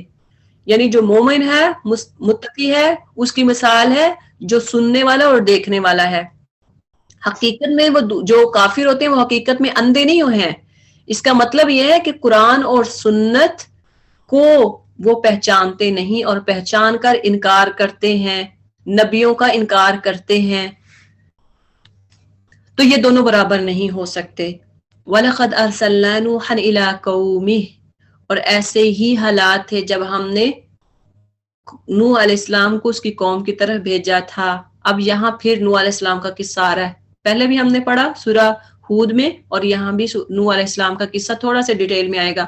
انی لکم نذیر مبین، میں تم لوگوں کو صاف صاف خبردار کرتا ہوں۔ اللہ تعبدوا الا اللہ، کہ اللہ کے سوا کسی کی بندگی نہ کرو، ورنہ مجھے اندیشہ ہے کہ تم پر ایک روز دردناک عذاب آئے گا۔ جواب میں اس کے قوم کے سردار جنہوں نے اس کی بات ماننے سے انکار کیا تھا بولے، ہمارے نظر میں تو اس کے سوا کچھ نہیں کہ بس ایک انسان ہو ہم جیسے۔ اب ان کا مائنڈ سیٹ کیا تھا کہ جو بھی نبی ہوگا وہ ایسا ہو کہ جو فرشتہ ہو یعنی یا ہم میں سے نہ ہو, کوئی مرد نہ ہو. تو یہاں پہ سرداروں نے کیا کہا, ایلیٹ کلاس کے لوگوں نے کیا کہا کہ ایسا نبی جو ایک ہم جیسا انسان ہے, اور ہم دیکھ رہے ہیں کہ ہماری قوم میں سے بس ان لوگوں نے جو ہمارے ہاں ارزال تھے, ارزال کہتے ہیں وہ لوگ جو بالکل کمزور طبقے کے, جیسا کہ آج کل کہہ لیں تھرڈ کلاس کے لوگ, ایک ہوتا ہے مڈل کلاس, تھرڈ کلاس, تو یہاں پہ تھرڈ کلاس کے لوگ, یعنی انہوں نے ایمان انہوں نے قبول کیا جو کہ تھرڈ کلاس کے لوگ تھے, بے سوچے سمجھے تمہاری پیروی اختیار کر لی, اور ہم کوئی چیز بھی ایسی نہیں پاتے جس میں تم لوگ ہم سے کچھ بڑے ہوئے ہو, بلکہ ہم تو تمہیں جھوٹا سمجھتے ہیں. تو یہاں پہ انہوں نے حضرت نوح علیہ السلام کا ان کو نبی ماننے سے انکار کر دیا. قال یا قوم ارأیتم ان کنت علی بینہ, اس نے کہا اے برادران قوم, دیکھیں ادھر سے جھٹلا رہے ہیں, کہہ رہے ہیں کہ تو ایک عام انسان ہے اور تیرے ساتھ تو تھرڈ کلاس لوگ ایمان لے کے آئے ہیں. اور کہا جاتا ہے کہ حضرت نوح علیہ السلام نے 950 سال جو ہے نا وہ تبلیغ کی تھی, 950 سال, اور صرف 80 لوگ ایمان لے کر آئے تھے. دیکھ لیں 950 سال, اور پھر یہ نہیں تھا کہ وہ جو لوگ ان کی قوم تھی وہ بھی ان کی عمر بھی اتنی تھی, نہیں, ان کی کئی نسلوں میں وہ رہے, یعنی ایک فوت ہو جاتا تھا, اس کے بعد اگلی نسل آ جاتی تھی, اس کے بعد اس کی اگلی نسل آ جاتی تھی, اور وہ تبلیغ کرتے رہے اور سارے انکار کرتے رہے الا ماشاء اللہ کہ 80 لوگ ایمان لے کر آئے. تو اس سے ہمیں یہ بھی سبق ملتا ہے کہ ہمیں کوئی برا بھلا کہے, ہمارے ساتھ ہمیں کوئی ہمارا کریکٹر پہ انگلی اٹھائے تو ہم نے تبلیغ سے باز نہیں آنا. اس نے کہا اے برادران قوم ذرا سوچو تو صحیح, اگر میں اپنے رب کی طرف سے ایک کھلی شہادت پر قائم تھا اور پھر اس نے مجھ کو اپنی خاص رحمت سے بھی نواز دیا مگر وہ تم کو نظر نہ آئی. اب نبوت ہے, ایک خاص نعمت ہے جو اللہ کی طرف سے ہوتی ہے, تو آخر ہمارے پاس کیا ذریعہ ہے کہ تم ماننا نہ چاہو اور ہم زبردستی اس کو تمہارے سر چپک دیں, یعنی کوئی بھی چیز وَأَنْتُمْ لَهَا كَارِهُونَ, ایسی چیز ہم مسلط نہیں کر سکتے جسے تم ناپسند کرتے ہو. اے برادران قوم, میں اس کام پر تم سے کوئی مال نہیں مانگتا. ان اجریہ الا اللہ, میرا اجر تو اللہ کے ذمہ ہے, اور میں ان لوگوں کو دھکے دینے سے بھی رہا جنہوں نے میری بات مانی ہے. یعنی اگر کوئی کمزور طبقے کا تھرڈ کلاس کا لوگ آ کے کوئی ایمان قبول کرتا ہے, حالانکہ اللہ کے ہاں وہ تھرڈ کلاس نہیں مانا جائے گا, وہ تو اصل انسان وہی ہے, وہی تو اصل میں جنتی ہے, وہی تو اصل میں اللہ کا پیارا ہے جو اللہ کی اطاعت کرتا ہے, لیکن لوگوں کی نظر میں وہ کیا تھا, تھرڈ کلاس. تو انہوں نے کہا حضرت نوح علیہ السلام نے کہ میں ان کو کیسے دھکے دے سکتا ہوں, وہ آپ اپنے رب کے حضور جانے والے ہیں, مگر میں دیکھتا ہوں کہ تم لوگ جہالت برت رہے ہو. وَيَا قَوْمِ, اور اے قوم, اگر میں ان لوگوں کو دھتکار دوں, ان کو اپنے سے دور کر دوں, تو خدا کی پکڑ سے کون مجھے بچانے آئے گا. تم لوگوں کی سمجھ میں کیا اتنی بات بھی نہیں آتی؟ اور میں تم سے نہیں کہتا کہ میرے پاس اللہ کے خزانے ہیں, نہ یہ کہتا ہوں کہ میں غیب کا علم رکھتا ہوں, اور نہ یہ میں دعویٰ کرتا ہوں کہ میں فرشتہ ہوں. یہ دیکھیں یہاں پہ یعنی پیغمبر عالم الغیب نہیں ہوتا. آپ نے پیچھے بھی پڑھا نبی صلی اللہ علیہ وسلم کے بارے میں بھی کہ وہاں بھی انہوں نے جب جنگ بدر ہوئی تھی تو جنگ احد ہوئی تو کیا کہا تھا کہ میں عالم الغیب نہیں ہوں, غیب کا علم میرے پاس نہیں ہے, غیب کا علم اللہ کے پاس ہے. نہ یہ کہتا ہوں کہ میں غیب کا علم رکھتا ہوں, نہ میں یہ دعویٰ کرتا ہوں کہ میں فرشتہ ہوں. اور یہ بھی میں نہیں کہہ سکتا کہ جن لوگوں کو تمہاری آنکھیں حقارت سے دیکھتی ہیں انہیں اللہ نے کوئی بھلائی نہیں دی. اب ہمارا مائنڈ سیٹ کیا ہے, اکثر لوگوں کا, وہ کہتے ہیں کہ اسی کیویں نبی ہو سکنے ہیں, ہم کیسے نبیوں جیسے ہو سکتے ہیں, ہم کیسے ان کے جیسے اطاعت کر سکتے ہیں, وہ تو انبیاء تھے. یعنی نبی بھی ایک انسان ہے, ایک انسان تھا, اس نے بھی تو اپنے آپ کتنی قربانیاں دی، اس کو بھی تو باتیں سننی پڑی جیسے ہمیں اور آپ کو سننی پڑتی ہیں. دیکھیں کہ آج سے 1450 سال پہلے قرآن نازل ہوا، اور جو باتیں، جو تنقیدیں مشرکین نے آپ صلی اللہ علیہ وسلم کو کی، جو مشکلات کا سامنا آپ صلی اللہ علیہ وسلم کو کرنا پڑا، وہی پہلے انبیاء، کتنے سالوں پہلے انبیاء کو وہ کرنا پڑا.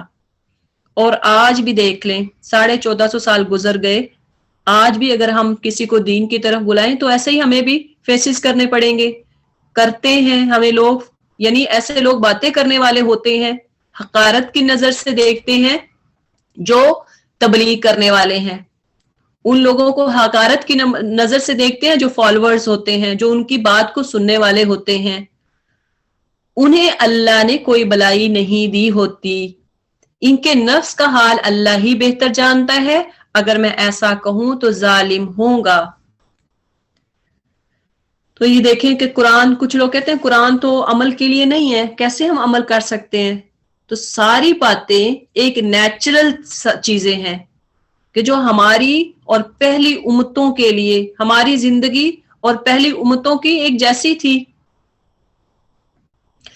قالوا یا نوح قد جدلتنا، آخر کار ان لوگوں نے کہا اے نوح علیہ السلام، تم نے ہم سے جھگڑا کیا اور بہت کر لیا، اب تو بس وہ عذاب لے آؤ. حالانکہ حضرت نوح علیہ السلام تبلیغ کر رہے ہیں، اور اس کو انہوں نے کیا کہا؟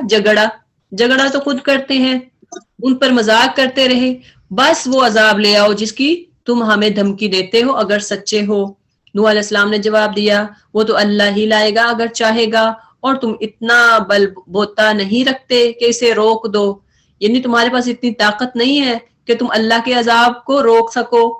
ولا ينفعكم نصحي، اب اگر میں تمہیں کچھ خیر خواہی کرنا بھی چاہوں تو میری خیر خواہی تمہیں کوئی فائدہ نہیں دے سکتی، جبکہ اللہ ہی نے تمہیں بھٹکا دینے کا ارادہ کر لیا ہو. وہی تمہارا رب ہے اور اسی کی طرف تمہیں پلٹنا ہے. اے محمد صلی اللہ علیہ وسلم، کیا یہ لوگ کہتے ہیں کہ اس شخص نے یہ سب کچھ خود گھڑ لیا ہے؟ ان سے کہو اگر میں نے یہ خود گھڑا ہے تو مجھ پر اپنی جرم کی ذمہ داری ہے، اور جو جرم تم کرتے ہو اس کے ذمہ داری سے میں بری ہوں. نوح علیہ السلام پر وحی کی گئی کہ تمہاری قوم میں سے جو لوگ ایمان لا چکے ہیں بس وہ لا چکے، اب کوئی ماننے والا نہیں ہے. ان کے کرتوتوں پر غم کھانا چھوڑ دو اور ہماری نگرانی میں ہماری وحی کے مطابق ایک کشتی بنانا شروع کر دو. اب باقی تو ہم نے موسٹلی واقعہ کے بارے میں پہلے پڑھا ہے، لیکن یہاں جو کشتی کا واقعہ ہے، کشتی بنانا، یہاں ہمیں تھوڑی سی ڈیٹیل میں پتہ چل رہا ہے. ڈیٹیل میں اللہ تعالیٰ بتا رہے ہیں، کہا گیا کہ کشتی بنانا شروع کر دو جیسے ہم نے یعنی وحی کے مطابق. اور دیکھو جن لوگوں نے ظلم کیا ہے ان کے حق میں مجھ سے کوئی سفارش نہ کرنا، مجھے نہ کہنا کہ اللہ اس کو بچا لے، مجھے نہ کہنا کہ اللہ اس کو بھی میں ڈال لوں، اپنی کشتی میں بٹھا لوں. یہ سارے کے سارے اب ڈوبنے والے ہیں. نوح کشتی بنا رہا تھا اور اس کی قوم کے سرداروں میں سے جو کوئی اس کے پاس سے گزرتا تھا وہ اس کا مذاق اڑاتا تھا. اب دیکھیں آج آپ کو بھی اگر دعوت دیں، ہم لوگوں کو دعوت دیں تو مذاق اڑاتے ہیں. ایسے ہی ہے جیسا کہ نوح علیہ السلام کشتی بناتے تھے تو لوگ اس کا مذاق اڑاتے تھے، کہاں چلاؤ گے کشتی کو؟ یہ تو پہاڑ ہے، یہ تو بنجر زمین ہے، یہ تو ڈیزرٹ ہے، کیسے چلاؤ گے کشتی؟ کس پہ چلاؤ گے؟ مذاق اڑاتے تھے. قال ان تسخروا منا، پھر کیا ہوا؟ اگر تم ہم پر ہنستے ہو تو ہم بھی تم پر ہنسیں گے. عنقریب تمہیں خود معلوم ہو جائے گا کہ کس پر وہ عذاب آتا ہے جو اسے رسوا کر دے گا، اور کس پر وہ بلا ٹوٹ پڑتی ہے جو ٹالے نہ ٹلے گی. تو یہ آزمائش ایک بلا ہوتی ہے، ایک آفت ہوتی ہے اللہ کی طرف سے. حتی اذا جاء امرنا، یہاں تک کہ جب ہمارا حکم آ گیا اور وہ تنور ابل پڑا، یہ ایک نشانی تھی تنور کی. تو ہم نے کہا ہر قسم کے جانوروں کا ایک ایک جوڑا کشتی میں رکھ لے، اپنے گھر والوں کو بھی، سوائے ان اشخاص کے جن کی نشاندہی پہلے کی جا چکی ہے، اس میں سوار کرا دو اور ان لوگوں کو بھی بٹھا لو جو ایمان لائے ہیں. اور تھوڑے ہی لوگ تھے جو نوح علیہ السلام کے ساتھ ایمان لائے تھے. کتنے لوگ تھے؟ 80. وقال اركبوا فيها، نوح علیہ السلام نے کہا سوار ہو جاؤ میں اللہ کے نام سے ہی اس کا چلنا بھی اور اس کا ٹہرنا بھی، میرا رب بڑا غفور الرحیم ہے. یعنی ہم کس کے نام سے کشتی میں بیٹھ رہے ہیں؟ اللہ کے نام سے. تو یہ کیا ہے؟ بسم اللہ مجریہا و مرساہا. قرآن میں ایک واحد مقام ہے جہاں پہ را ری نہیں پڑھا جاتا، اس کو را کو مجرے پڑھا جاتا ہے. جو نیچے آپ کو الف صغیرہ نظر آ رہا ہے کسرہ کے ساتھ، جو اس کو آپ کھڑی بولتے ہیں، کھڑی کسرہ، تو اس کو مجری نہیں پڑھیں گے، مج رے ہا. یہ واحد مقام ہے جہاں پہ رے پڑھا جاتا ہے، اس کو امالہ بھی بولتے ہیں. ومرساہا. یہ دعا اب آپ کہیں بھی کشتی میں بیٹھے، فیری میں بیٹھے، تو آپ نے یہ دعا پڑھنی ہے، بسم اللہ مجریہا و مرساہا. اللہ ہی کے نام سے چلنا اور اس کا ٹہرنا بھی اللہ کے نام سے ہے. ان ربی لغفور الرحیم. میرا رب بڑا غفور الرحیم ہے. وَهِيَ تَجْرِي بِهِمْ فِي مَوْجٍ. اب ہوا کیا، کشتی ان لوگوں کو لے چلی جا رہی تھی اور ایک ایک موج پہاڑ کی طرح اٹھ رہی تھی. نوح کا بیٹا دور فاصلے پر تھا. نوح نے پکار کر کہا، بیٹا ہمارے ساتھ سوار ہو جا، کافروں کے ساتھ نہ رہ. اب پیغمبر تھا نا، پیغمبر یہاں پہ کہا جاتا ہے کہ یعنی یہاں پہ جب انہوں نے اپنے بیٹے سے کہا کہ ہمارے ساتھ سوار ہو جا، تو انہوں نے ایک پیغمبر ہونے کی حیثیت سے نہیں بلکہ ایک باپ کی حیثیت سے کہا. اب دیکھیں کہ بیٹا یا اولاد کہیں بھی گمراہ ہو رہی ہو، غلط کام کر رہی ہو، غلط فیصلہ لے رہی ہو، تو کیا ہوتا ہے، باپ ہمیشہ اس کو سمجھاتا ہے. پھر بھی نہیں سمجھتا، پھر اس کے وہ کریمنل جب اس پہ بنتا ہے کیس، تو پھر بھی باپ اس کی سپورٹ کرتا ہے. کیوں؟ وہ کہتا ہے میری آندرا نے، کہ میرا خون ہے، میں اس کو کیسے چھوڑ سکتا ہوں. تو یہ حال تھا نوح علیہ السلام کا. ایک باپ کی حیثیت سے انہوں نے بیٹے سے کہا کہ آجو میرے ساتھ بیٹھ جاؤ، کافروں کے ساتھ نہ رہو. لیکن اس نے کیا کہا کہ نہیں، کیونکہ اس کافر کو کبھی یقین نہیں ہوتا، وہ پر امید نہیں ہوتا. اس کو امید کیا تھی کہ میں تو بچ جاؤں گا، میں تو اونچے پہاڑ پہ چلا جاؤں گا، مجھے تو وہاں موج پہنچے گی نہیں.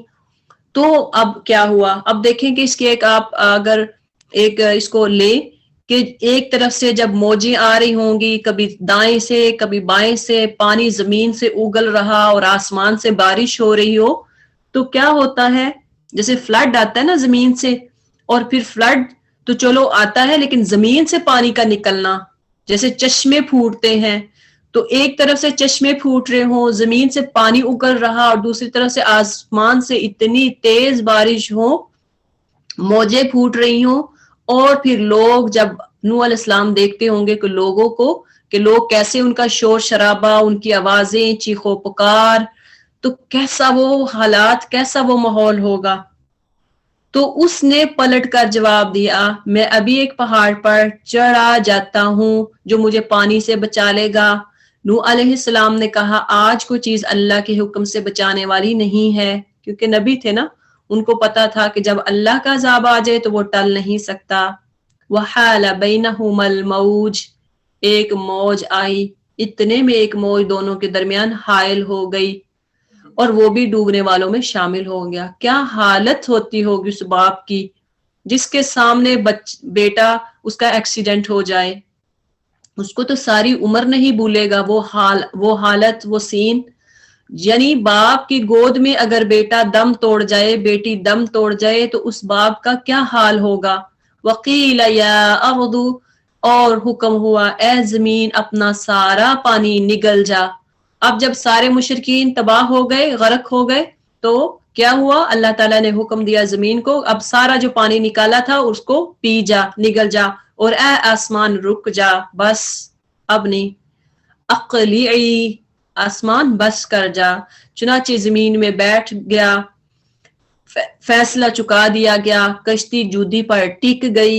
ایک جودی ایک بہت اونچا پہاڑ تھا، تو کشتی وہاں پہ چلی گئی، اور کہہ دیا گیا کہ دور ہوئی ظالموں کی قوم، بعدا لقوم الظالمین.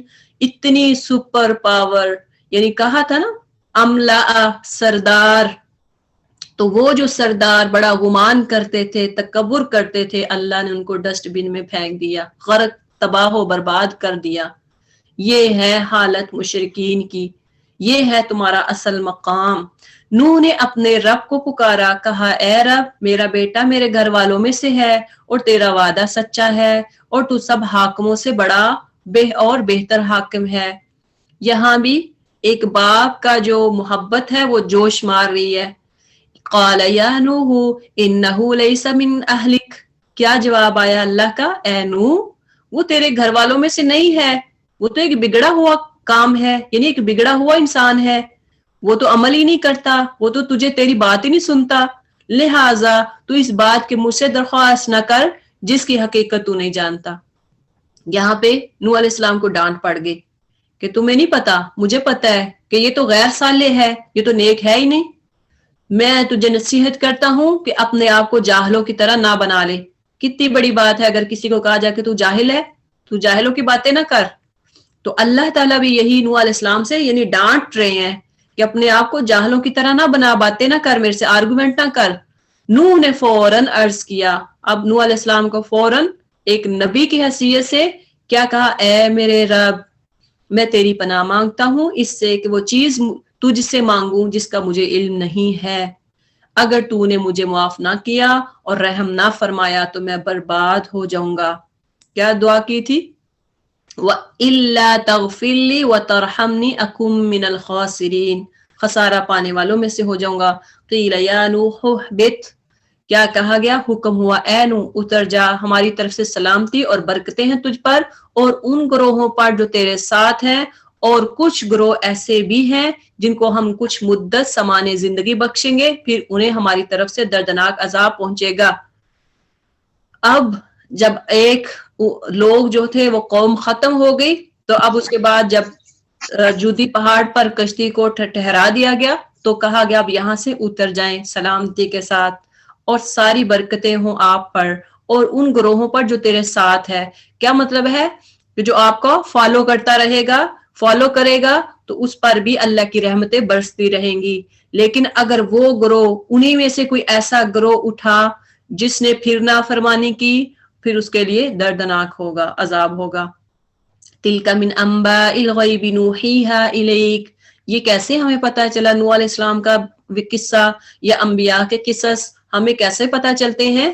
یہ ساری غیب کی خبریں ہیں جو ہم تیری طرف وحی کر رہے ہیں، اس سے پہلے نہ تم ان کو جانتے تھے اور نہ تمہاری قوم، پس صبر کرو، انجام کار متقیوں ہی کے حق میں ہے۔ اب یہاں پہ اللہ تعالیٰ نے بتایا کہ یہ خبریں کیسے پتہ چلتی ہیں؟ غیب کے ساتھ، یعنی اللہ وحی کے ذریعے سے نبی صلی اللہ علیہ وسلم کو بتا رہا تھا۔ وَإِلَىٰ عَادٍ أَخَاهُمْ هُودًا، ایک اور واقعہ قوم عاد کا جس میں نبی کون تھے؟ ہود علیہ السلام، اور عاد کی طرف ہم نے ان کے بھائی ہود کو بھیجا۔ اس نے کہا اے برادران قوم، اللہ کی بندگی کرو، تمہارا کوئی خدا اس کے سوا نہیں، تم نے محض جھوٹ گڑھ رکھے ہیں۔ اے برادران قوم، اس کام پر میں نے تم سے کوئی اجرت نہیں چاہتا، میرا اجر تو اس کے ذمے ہے جس نے مجھے پیدا کیا، کیا تم عقل سے ذرا کام نہیں لیتے؟ اے میری قوم کے لوگوں، اپنے رب سے معافی چاہو، پھر اس کی طرف پلٹو۔ کیا ہے؟ ثم توبوا الیہ یرسل السماء علیکم مدرارا، وہ تم پر آسمان کے دہانے کھول دے گا۔ جب انسان تنگی میں، مشکل میں ہو، اللہ سے معافی مانگے تو اللہ آسمان کے دہانے کھول دے گا، یعنی بنجر زمینوں کو بھی سرسبز کر دے گا، زرخیز کر دے گا، وہاں بھی اناج اگائے گا، وہاں بھی فروٹ اگائے گا۔ وَيَزِدْكُمْ قُوَّةً إِلَىٰ قُوَّتِكُمْ، تمہاری موجودہ قوت پر مزید قوت کا اضافہ کر دے گا۔ جب انسان اللہ سے توبہ کرتا ہے تو پھر اللہ کا پیارا بن جاتا ہے، اللہ اس کو فائنانشلی بھی مضبوط کرتا ہے اور اس کے ساتھ قوت بھی دیتا ہے، پاور بھی دیتا ہے۔ وَلَا تَتَوَلَّوْا مُجْرِمِينَ، اور مجرموں کی طرح منہ نہ پھیرو۔ قالوا یا ہود، انہوں نے جواب میں کہا اے ہود، تو ہمارے پاس کوئی سری شہادت لے کر نہیں آیا اور تیرے کہنے سے ہم اپنے معبودوں کو نہیں چھوڑ سکتے اور تجھ پر ہم ایمان لانے والے نہیں ہیں، ہم تو یہ سمجھتے ہیں کہ تیرے اوپر ہمارے معبودوں میں سے کسی کی مار پڑ گئی ہے۔ استغفر اللہ، یعنی ہمارے کسی معبود کی تیرے پہ مار ہے۔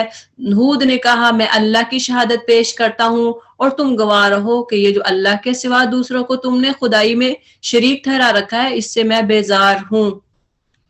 تم سب کے سب مل کر میرے خلاف اپنی کرنی میں کسر نہ اٹھا رکھو اور مجھے مہلت نہ دو۔ میرا بھروسہ اللہ پر ہے جو میرا رب بھی ہے اور تمہارا رب بھی ہے۔ کوئی جاندار ایسا نہیں جس کی چوٹی اس کے ہاتھ میں نہ ہو۔ بے شک میرا رب سیدھی راہ پر ہے۔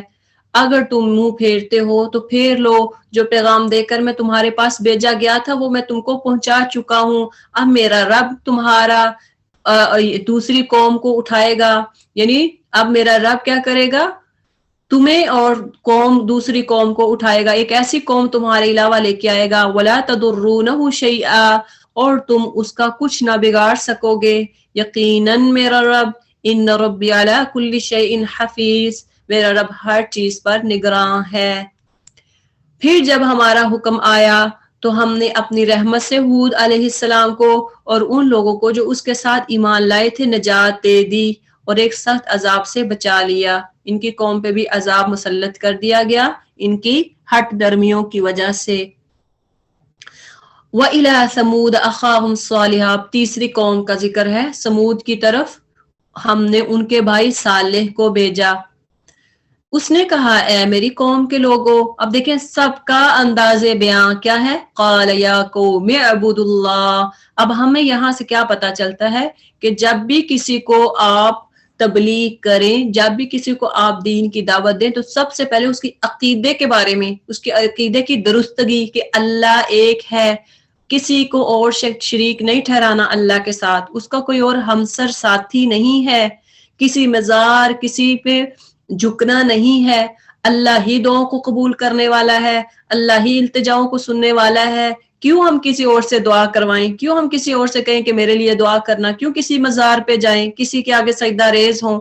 تو عقیدے کو سب سے پہلے درست کرنا ہے، کیونکہ انبیاء کا جو پہلی دعوت تھی وہ کیا، اعبد اللہ، اللہ کی عبادت کرو، اس کے سوا تمہارا کوئی خدا نہیں ہے، وہی ہے جس نے تم کو زمین سے پیدا کیا اور یہاں تم کو بسایا ہے، لہٰذا تم اس سے معافی مانگو، اس کی طرف پلٹ آؤ، یقیناً میرا رب قریب ہے اور وہ دعاؤں کو جواب دینے والا ہے۔ اب یہاں پہ کیا پتا چلا، ان ربی قریب مجیب، اللہ بڑا قریب ہے، جب بھی آئیں اللہ کے پاس، جس وقت بھی دعا کریں اللہ تعالیٰ قبول کرنے والا ہے۔ انہوں نے کہا اے صالح علیہ السلام، اس سے پہلے تو ہمارے درمیان ایسا شخص تھا جس سے بڑی توقعات وابستہ تھیں، یعنی وہ کیا کہتے تھے کہ پہلے تو بڑا، اب ہمیں تبلیغ کرنا شروع کر دیا، پہلے تو بڑا متقی تھا، تو پہلے تو بڑا اچھا انسان تھا۔ اب دیکھیں یہاں سے ہمیں کیا پتا چلا، اگر آپ اپنی حد تک، اپنی ذات تک، اپنے گھر تک محدود ہو کے نماز پڑھیں، تسبیحات کریں، اللہ اللہ کریں، سارا دن قرآن پڑھتی رہیں، تو ہمسائیاں آ کے ادھر ادھر سے آ کے آپ کو پانی دیں گی، بھیا دم کر دو، یہ تو آپ سے دعائیں بھی کروائیں گے کہ یہ بڑی نیک ہے۔ یعنی پھر انسانوں کو، لوگوں کو آپ پہ توقعات ہوتی ہیں کہ اس سے دعا کروائیں، چلو اب یہ فلاں مشکل آ گئی ہے تو چلو جا کے تو فلاں خالہ سے، فلاں حاجن سے دم کروائیں۔ پاکستان میں بہت زیادہ ایسا ہوتا ہے، یہاں بھی ایسے کچھ جگہیں ہیں جہاں پہ یہ عام ہے۔ تو اب کیا ہے کہ جب انسان اپنی ذات کے ارد گرد گھومے گا تو پھر کوئی آپ کو بات نہیں کرے گا بلکہ آپ کو اچھا سمجھے گا، لیکن جیسے ہی آپ کسی سے کہیں کہ اچھا بہنا آپ نے چغلی غیبت نہیں کرنی، فوراً وہ آپ کے خلاف ہو جائیں گی، ہمیں تو ایسی توقع نہیں تھی آپ سے، آپ تو بڑی نیک تھی، اب کیا ہو گیا آپ کو؟ یہ باتیں سننے کو آپ کو ملتی ہیں اور ملیں گی۔ آپ کسی سے کہیں دوپٹہ نہیں لیتی، پردہ کر لو، دوپٹہ سر پہ لے لو، تو کیا کریں گی کہ اچھا تو اتنی اچھی ہے اور اب ہمیں کیا کہہ رہی ہے؟ کیا تو ہمیں ان معبودوں کی پرستش یعنی عبادت سے روکنا چاہتا ہے جن کی پرستش ہمارے باپ دادا کرتے تھے؟ تو جس طریقے کی طرف ہمیں بلا رہا ہے اس کے بارے میں ہم کو سخت شبہ ہے، جس نے ہمیں خلجان میں ڈال رکھا ہے۔ قال یا قومی ارائیتم، صالح علیہ السلام نے کہا اے برادران قوم، تم نے کچھ اس بات پر بھی غور کیا کہ اگر میں اپنے رب کی طرف سے ایک صاف شہادت رکھتا تھا اور پھر اس نے اپنی رحمت سے بھی مجھ کو اپنی رحمت سے بھی مجھ کو نواز دیا، تو اس کے بعد اللہ کی پکڑ سے مجھ کو کون بچائے گا اگر میں اس کی نافرمانی کروں؟ تو میرے کس کام آ سکتے ہو سوائے اس کے کہ مجھے اور زیادہ خسارے میں ڈال دو۔ اگر آپ کو کوئی دعوت سے روکتا ہے، اگر آپ کسی کی وجہ سے دعوت دین سے رک جاتے ہیں، تو سمجھ لے کہ اس سے بڑا اور خسارہ کوئی نہیں ہے۔ وَيَا قَوْمِ هَٰذِهِ نَاقَةُ اللَّهِ لَكُمْ، اے میری قوم کے لوگوں، دیکھو یہ اللہ کی اونٹنی تمہارے لیے ایک نشانی ہے۔ ہر قوم پہ کوئی نہ کوئی نشانی آئی تھی، تو ان کی قوم کی نشانی کیا تھی؟ اونٹنی، کیونکہ وہ مانگتے رہے نا کہ وہ نشانی بھیجو۔ ان کے اپنے کہنے کی وجہ سے اللہ تعالیٰ نے، انہوں نے کہا کہ ایک اونٹنی بھیجو فلاں جگہ سے، فلاں پہاڑ سے۔ اگر تم سچے ہو نا تو اللہ سے کوئی ایک اونٹنی نکالو فلاں فلاں پہاڑ سے۔ اب ان کی ڈیمانڈ کے مطابق اللہ تعالیٰ نے اونٹنی نکالی ان کی آنکھوں کے سامنے سے، اسے خدا کی زمین پر چلنے کے لیے آزاد چھوڑ دو، شرط یہ لگا اس کو کچھ بھی نہیں کہنا، چرنے کے لیے چھوڑ دو، اس سے ذرا تعارض نہ کرنا، اور یعنی اس کو کوئی بھی تکلیف نہیں دینی، ورنہ کچھ زیادہ دیر نہ گزرے گی کہ تم پر اللہ کا عذاب آ جائے گا۔ انہوں نے کیا کیا؟ انہوں نے کہا اچھا چلو دیکھتے ہیں۔ انہوں نے اس کو اونٹنی کو مار ڈالا۔ اس پر صالح علیہ السلام نے ان کو خبردار کر دیا کہ بس آپ 3 دن اپنے گھروں میں رہو، اور بس اور رہ لو، بس لو یہ ایسی میعاد ہے جو جھوٹی نہ ثابت ہوگی، یعنی 3 دن رہو گے نا، اس کے بعد دیکھنا تمہارے ساتھ کیا ہوتا۔ 3 دن تمہارے لیے مہلت ہے، مدت ہے، اس کے بعد اللہ تعالیٰ عذاب نازل کر دے گا۔ آخر کار جب ہمارے فیصلے کا وقت آ گیا تو ہم نے اپنی رحمت سے صالح علیہ السلام کو اور ان لوگوں کو جو اس کے ساتھ ایمان لائے تھے بچا لیا، اور اس دن کی رسوائی سے ان کو محفوظ رکھا۔ بے شک تیرا رب دراصل طاقت اور بالادست ہے، طاقتور ہے، اور اللہ تعالی عزیز ہے، بالادست ہے۔ یہ رہے وہ لوگ جنہوں نے ظلم کیا تھا، تو ایک سخت دھماکے نے ان کو دھر لیا، اور وہ اپنی بستیوں میں اس طرح بے حس بے حرکت پڑے کے پڑے رہ گئے تھے کہ گویا وہ وہاں کبھی بسے ہی نہ تھے۔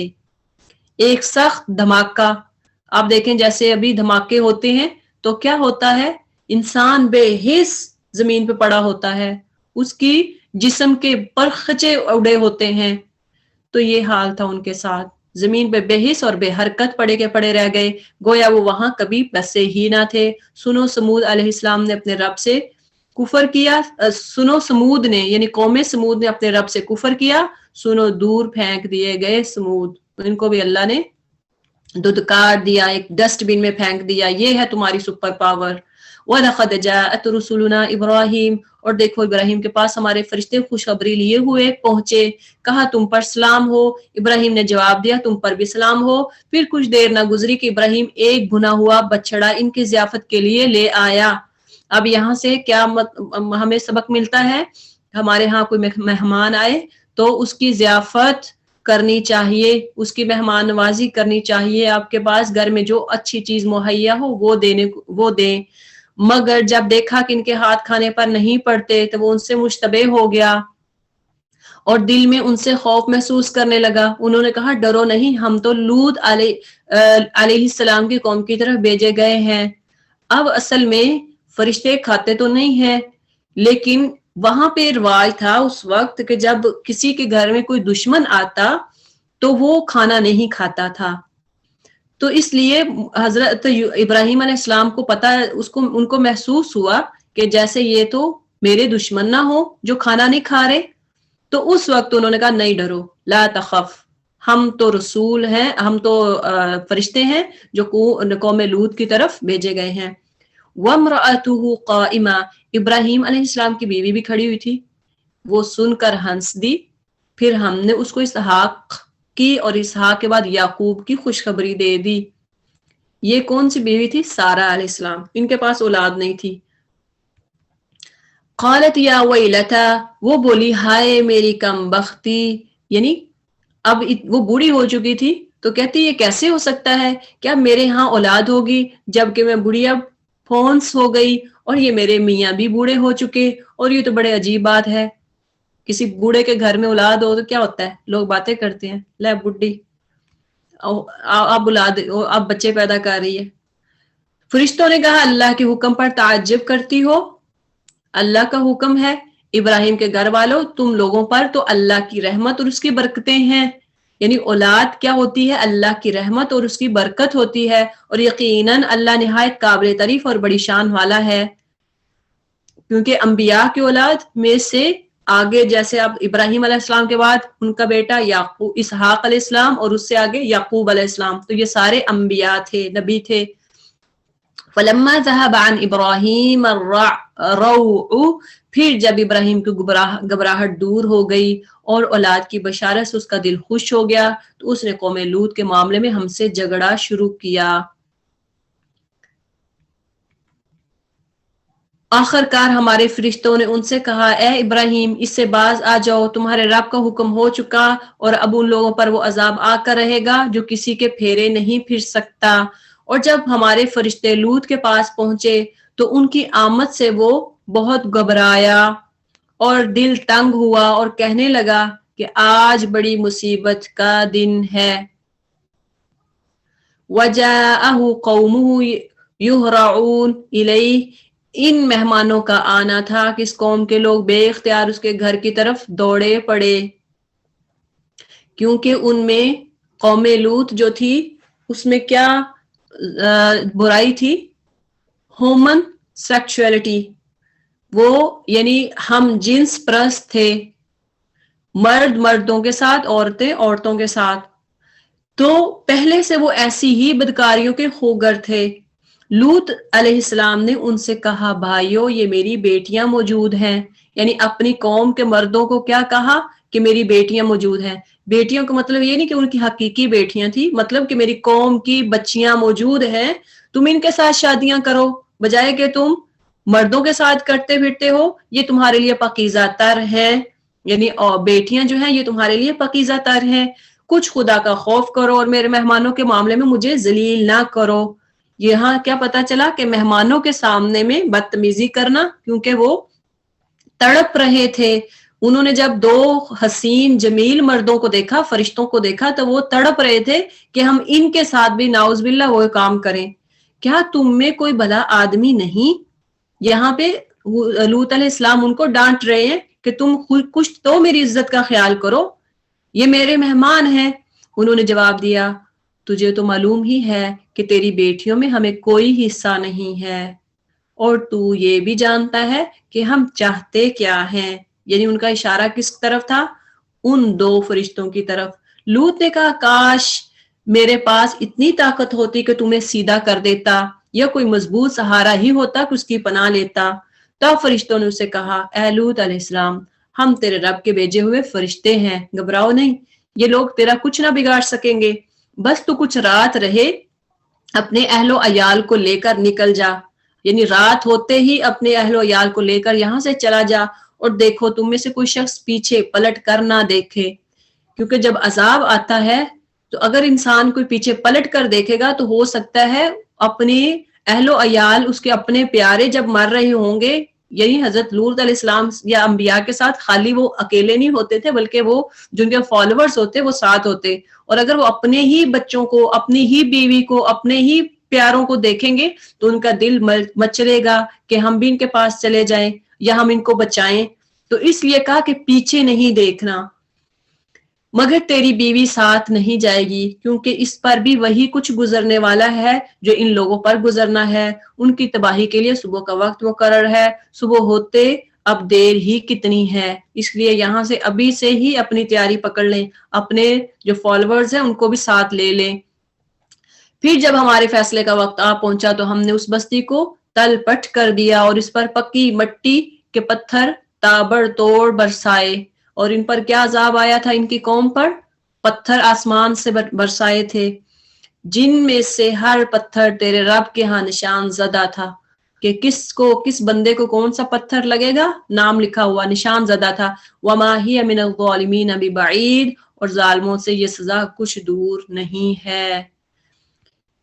آگے مدین میں شعیب علیہ السلام کا ذکر ہے.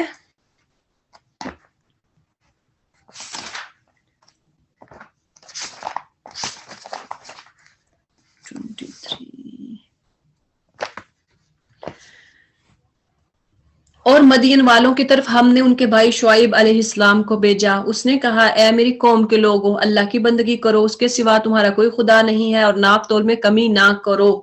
تو یہاں ان کی قوم شعیب علیہ السلام کی جو قوم تھی ان کا گناہ کیا تھا کہ وہ ناپ تول میں کمی کرتے تھے. اور فرمایا کہ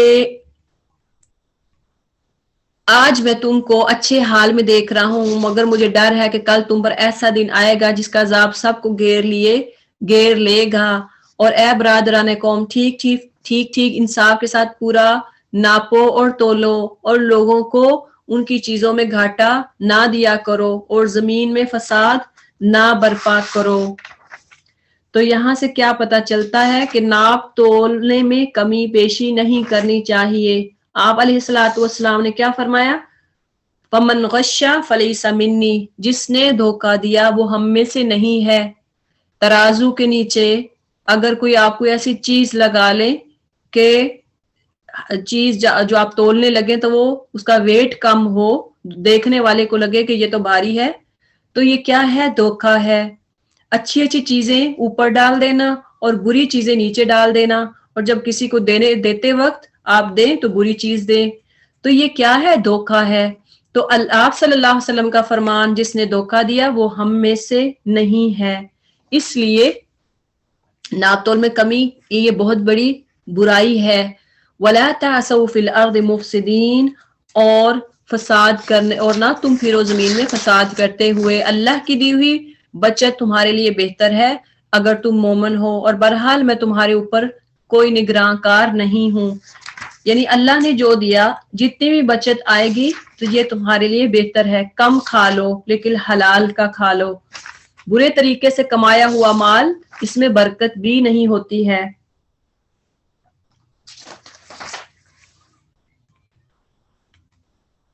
قالوا یا شعیب, انہوں نے جواب دیا اے شعیب کیا تیری نماز تجھے یہ سکھاتی ہے کہ ہم ان سارے معبودوں کو چھوڑ دیں جن کی پوجا کرتے, یعنی جن کی عبادت ہمارے باپ دادا کرتے تھے, یا یہ کہ ہم اپنے مال میں اپنی منشا کے مطابق تصرف کرنے کا اختیار نہ ہو. بس تو ہی تو ایک عالم ظرف اور راست باز آدمی نہ رہ گیا ہے. یعنی بڑا آیا تو نیک پاک باز. جب بھی آپ تبلیغ کریں گے تو آپ کی کریکٹر اسیسینیشن ہوگی, آپ کو لوگ برا بلا کہیں گے, آپ کے کریکٹر پہ انگلیاں اٹھائیں گے. تو اس لیے گھبرانا نہیں ہے, پریشان نہیں ہونا. شعیب نے کہا بھائیو تم خود ہی سوچو, اگر میں اپنے رب کی طرف سے ایک کھلی شہادت پر تھا اور پھر اس نے اپنے ہاں سے مجھ کو اچھا رزق بھی عطا کیا, تو اس کے بعد میں تمہاری گمراہیوں اور حرام خوریوں میں تمہارا شریک حال کیسے ہو سکتا ہوں؟ اور میں ہرگز یہ نہیں چاہتا کہ جن باتوں سے میں تم کو روکتا ہوں ان کا خود ارتکاب کروں. میں تو اصلاح کرنا چاہتا ہوں جہاں تک بھی میرا بس چلے, اور یہ جو کچھ میں کرنا چاہتا ہوں اس کا سارا انحصار اللہ کی توفیق پر ہے. اسی پر میں نے بھروسہ کیا اور ہر معاملہ میں اسی کی طرف رجوع کرتا ہوں. اور اے برادران قوم, میرے خلاف تمہاری ہٹ درمی کہیں یہ نوبت نہ پہنچا دے کہ آخر کار تم پر بھی وہی عذاب آ کر رہے جو نوح علیہ السلام, ہود اور یا صالح کی قوم پر آیا تھا, اور لوط علیہ السلام کی قوم تو تم میں سے کچھ زیادہ دور بھی نہیں ہے. یعنی کیا پتا چلا کہ شعیب علیہ السلام سے پہلے کون سی قوم تھی؟ لوط کی قوم. وَاسْتَغْفِرُوا رَبَّكُمْ, جب وہ گناہ ہو جائے تو کیا کرنا ہے؟ اللہ سے معافی مانگنی ہے اور اس کی طرف پلٹ آؤ, بے شک تمہارا رب رحیم اور اپنی مخلوق سے محبت رکھتا ہے. ان ربی رحیم ودود, اللہ پیار کرنے والا رحم کرنے والا ہے. انہوں نے جواب دیا اے شعیب تیری بہت سی باتیں تو ہماری سمجھ میں ہی نہیں آتی, اور ہم دیکھتے ہیں کہ تو ہمارے درمیان ایک بے زور آدمی ہے. تیری برادری نہ ہوتی تو ہم کبھی کا تجھے سنسار کر چکے ہوتے. تیرا بل بوتا تو اتنا نہیں ہے کہ ہم پر بھاری ہو. یعنی کیا پتا چلا کہ ان کی جو ان سے پہلے حضرت شعیب سے پہلے جو لوگ تھے, ان کے بھائی یا ان سے پہلے کہہ لیں تو وہ ایک پاورفل یعنی لوگ تھے, ان کا ہائی سٹیٹس تھا. اس وجہ سے انہوں نے کہا کہ اگر تیرے درمیان وہ پرزور لوگ نہ ہوتے تو ہم تجھے سنسار کر چکے ہوتے. تو اب کسی کی وجہ سے کسی کا سٹیٹس دیکھ کر لوگ جو ہے وہ دوسرے کو بھی پھر بات نہیں کرتے. اسی لیے ہائی سٹیٹس والا جب انسان تبلیغ کرتا ہے، جس کو اللہ نے مال و دولت بھی دیا اور اپنی نعمتوں سے نوازا، جب وہ تبلیغ کرتا ہے تو پھر لوگ اس کی تبلیغ کو قبول بھی کرتے ہیں. ہو سکتا ہے زیادہ نہ کریں، لیکن زیادہ تر لوگ آپ کے سٹیٹس کو دیکھ کے، آپ کی ایجوکیشن کو دیکھ کے وہ آپ کی طرف ضرور مانوس ہوتے ہیں. شعیب نے کہا بھائیو، کیا میری برادری تم پر اللہ سے زیادہ بھاری ہے؟ اب کسی کا سٹیٹس دیکھ کے اگر آپ دین کی طرف آتے ہیں، کسی کے کپڑے دیکھ کر، کسی کا بیگ دیکھ کر آپ مانوس ہوتے ہیں، تو پھر کیا اس وجہ سے آپ اللہ کی طرف آتے ہیں کہ اس کا سٹیٹس ہائی ہے آپ سے؟ اس وجہ سے نہیں، اللہ کی رضا کے لیے آنا ہے کہ تم نے برادری کا خوف تو کیا اور اللہ کو بالکل پس پشت ڈال دیا. جان رکھو جو کچھ تم کر رہے ہو وہ اللہ کی گرفت سے باہر نہیں ہے. اے میری قوم کے لوگوں، تم اپنے طریقے پر کی کام کیے جاؤ اور میں اپنے طریقے پر کرتا رہوں گا. جلدی ہی تمہیں معلوم ہو جائے گا کہ کس پر ذلت کا عذاب آتا ہے اور کون جھوٹا ہے. تم بھی انتظار کرو اور میں بھی تمہارے ساتھ چشم بھرا ہوں. آخر کار جب ہمارے فیصلے کا وقت آ گیا تو ہم نے اپنی رحمت سے شعیب اور اس کے ساتھی مومنوں کو بچا لیا، اور جن لوگوں نے ظلم کیا تھا ان کو ایک سخت دھماکے نے ایسا پکڑا کہ وہ اپنی بستیوں میں بے حس و حرکت پڑے کے پڑے رہ گئے. یہاں بھی کیا ہوا کہ دھماکہ ہوا، گویا زمین پھٹ گئی. وہ کبھی وہاں رہے بسے ہی نہ تھے. سنو، مدین والے بھی دور پھینک دیے گئے جس طرح سمود پھینک دیے گئے تھے. ایک اور پاور اللہ تعالیٰ نے اس کو بھی دھتکار دیا. اور موسیٰ کو ہم نے اپنی نشانیاں اور کھلی سند ماموریت کے ساتھ فرعون اور اس کی عیاں سلطنت کی طرف بھیجا. یہاں کس کا تذکرار ہے؟ موسیٰ علیہ السلام کا. الی فرعون وملئہ، مگر انہوں نے فرعون کے حکم کی پیروی کی، حالانکہ فرعون کا حکم راستے پر نہ تھا. قیامت کے روز اپنی قوم کے آگے آگے ہوگا اور اپنی پیشوائی میں انہیں دوزخ کی طرف لے جائے گا. کیسی بدتر جگہ ہے یہ جس پر کوئی پہنچے. وبئس الورد المورود، یعنی ایسی جگہ ہے جہاں انسان پہنچے گا وہ جہنم کی جگہ ہے اور یہ بدترین جگہ ہے. اور ان لوگوں پر دنیا میں بھی لعنت پڑی اور قیامت کے روز بھی پڑے گی. کیسا برا صلہ ہے جو یہ کسی کو ملے. چند یہ جو بستیوں کی سرگزشت ہے جو ہم تمہیں سنا رہے ہیں، ان میں سے بعض ابھی بھی کھڑی ہیں اور بعض کے فصل کٹ چکی ہے.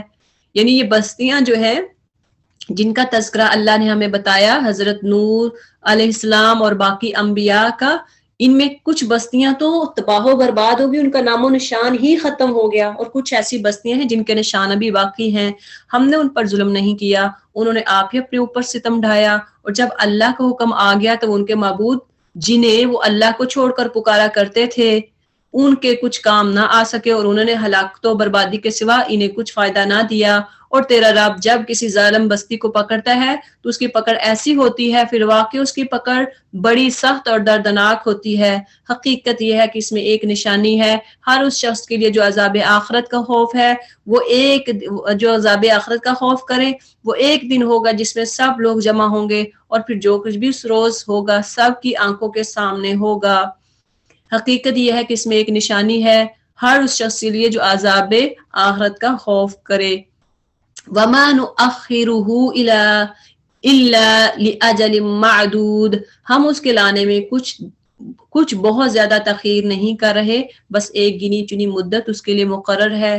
جب وہ وقت آئے گا تو کسی کو بات کرنے کی مجال نہ ہوگی الا یہ کہ خدا کی اجازت سے کچھ عرض کرے. پھر کچھ لوگ اس روز بدبخت ہوں گے اور کچھ نیک بخت ہوں گے.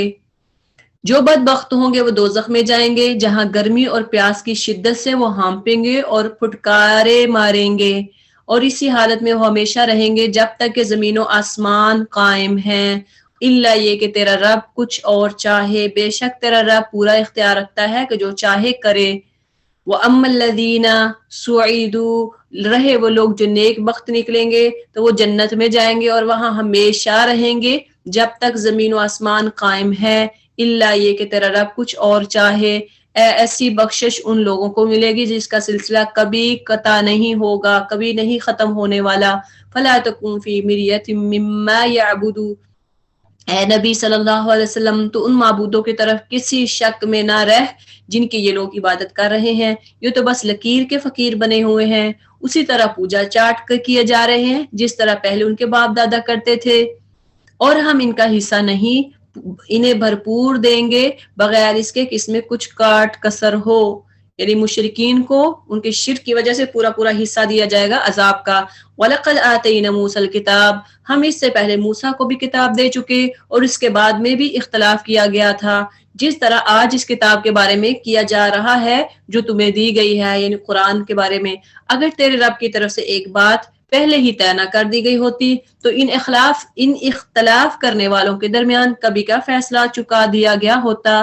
یہ واقعہ ہے، یہ لوگ اس طرف سے شک اور خلجان میں پڑے ہوئے ہیں، اور یہ بھی واقعہ ہے کہ تیرا رب انہیں ان کے اعمال کا پورا پورا بدلہ دے کر رہے گا، یقیناً وہ ان کی سب حرکتوں سے باخبر ہے۔ بس اے نبی صلی اللہ علیہ وسلم فاستقم کما امرت، تم اور تمہارے ساتھی جو کفر و بغاوت سے ایمان و اطاعت کی طرف پلٹ آئے ہیں ٹھیک ٹھیک راہ راست پر ثابت قدم رہو۔ جب کوئی بھی دین پہ عمل کرے تو پھر اس پہ ڈٹ جائے، اس پر قائم رہے۔ ولا تطغوا، اور بندگی کی حد سے تجاوز نہ کرو، جو اللہ نے حکم دے دیا اسی کو کرو، جو کچھ تم کر رہے ہو اس پر تمہارا رب نگاہ رکھتا ہے۔ ان ظالموں کی طرف ذرا نہ جھکنا ورنہ جہنم کی لپیٹ میں آ جاؤ گے، اور تمہیں کوئی ایسا ولی اور سرپرست نہ ملے گا جو اللہ سے تمہیں بچا سکے اور کہیں سے تم کو مدد نہ پہنچے گی۔ اور دیکھو نماز قائم کرو دن کے دونوں سروں پر اور کچھ رات گزرنے پر، یعنی اطراف میں دن کے ٹائم پہ نماز اور کچھ رات گزرنے پر، اس میں تہجد کا بھی ہے، نفلی عبادت کا بھی۔ در حقیقت نیکیاں برائیوں کو دور کر دیتی ہیں، ان الحسنات یذہبن السیئات، جو نیکیاں ہیں وہ برائیوں کو دور کر دیتی ہیں۔ اس لیے کوئی برائی کرے، کوئی گناہ ہو جائے تو فوراً ایک تو توبہ کرنی ہے، دوسرا نیکیوں میں اضافہ کرنا ہے، نیکیوں میں اور بڑھ چڑھ کے حصہ لینا ہے۔ ذالک ذکریٰ للذاکرین، یہ ایک یاد دہانی ہے ان لوگوں کے لیے جو اللہ کو یاد رکھنے والے ہیں۔ اور صبر کر، اللہ نیکی کرنے والوں کا اجر کبھی ضائع نہیں کرتا۔ پھر کیوں نہ ان قوموں میں جو تم سے پہلے گزر چکی ہیں ایسے اہل خیر موجود رہے جو لوگوں کو زمین میں فساد برپا کرنے سے روکتے، ایسے لوگ نکلے بھی تو بہت کم جن کو ہم نے ان قوموں میں سے بچا لیا، ورنہ ظالم لوگ تو انہیں مزوں کے پیچھے پڑے رہے جن کے سامان انہیں فراوانی کے ساتھ دیے گئے تھے، اور وہ مجرم بن کر رہے۔ اب اس میں کیا پتہ چلا ہے کہ ایسے لوگ تھوڑے ہی ہوتے ہیں جو دین کو قبول کرتے ہیں، جو دین پہ چلتے ہیں، جو قرآن کو فالو کرتے ہیں، بہت کم لوگ ہوتے ہیں۔ زیادہ لوگ وہ ہوتے ہیں جو دنیا میں مگن ہوتے ہیں، جو دنیا کی خواہشات میں لگے رہتے ہیں، ایک کے بعد دوسری، دوسری کے بعد تیسری، گھر لے لیا، اب کیا کرنا ہے، اب بچے کی شادی کریں گے، اس میں مگن ہو گئے، اب اور کام کریں گے، یعنی ایک کے بعد دوسری ہو خواہشات کے پورا کرنے میں، اپنے مال، اپنے گھر کو مال و دولت سے بھرنے میں لگے رہتے ہیں، اپنے بینک بیلنس بنانے میں لگے رہتے ہیں۔ ایسے لوگ اللہ تعالیٰ فرماتے ہیں کہ وَكَانُوا مُجْرِمِينَ، اللہ تعالیٰ فرماتے ہیں یہ کون ہے، مجرم ہے۔ تیرا رب ایسا نہیں کہ بستیوں کو ناحق تباہ کر دے حالانکہ ان کے باشندے اصلاح کرنے والے ہوں۔ بے شک تیرا رب اگر چاہتا تو تمام انسانوں کو ایک گروہ بنا سکتا تھا، مگر اب تو وہ مختلف طریقوں ہی پہ چلتے رہیں گے۔ الا من رحم ربک، اور بے راہ رویوں سے صرف وہ لوگ بچیں گے جن پر تیرے رب کی طرف سے رحمت ہے۔ اسی آزادی، انتخاب و اختیار کے لیے ہی تو اس نے انہیں پیدا کیا ہے، اور تیرے رب کی وہ بات پوری ہو گئی جس نے کہی تھی کہ میں جہنم کو جن اور انسانوں سے بھر دوں گا۔ اور یہ الا من رحم ربک، یعنی وہ غلط کاموں سے بچیں گے جس پر اللہ نے رحم کیا ہوگا، جس پر اللہ کی رحمت ہوگی وہی گناہوں سے بچے گا، وہی غلط کاموں سے بچے گا۔ اور اللہ نے ساتھ ہی بتا دیا کہ اللہ نے اختیار دیا ہے، یہ دنیا امتحان گاہ ہے، اللہ نے اختیار دیا، اللہ دیکھنا چاہتا ہے کہ میرے بندے کیسا عمل کریں گے۔ اے محمد صلی اللہ علیہ وسلم، یہ پیغمبروں کے قصے جو ہم تمہیں سناتے ہیں وہ چیزیں ہیں جن کے ذریعے سے ہم تمہارے دل کو مضبوط کرتے ہیں، ان کے اندر تم کو حقیقت کا علم ملا اور ایمان لانے والوں کی نصیحت اور بیداری نصیب ہوئی۔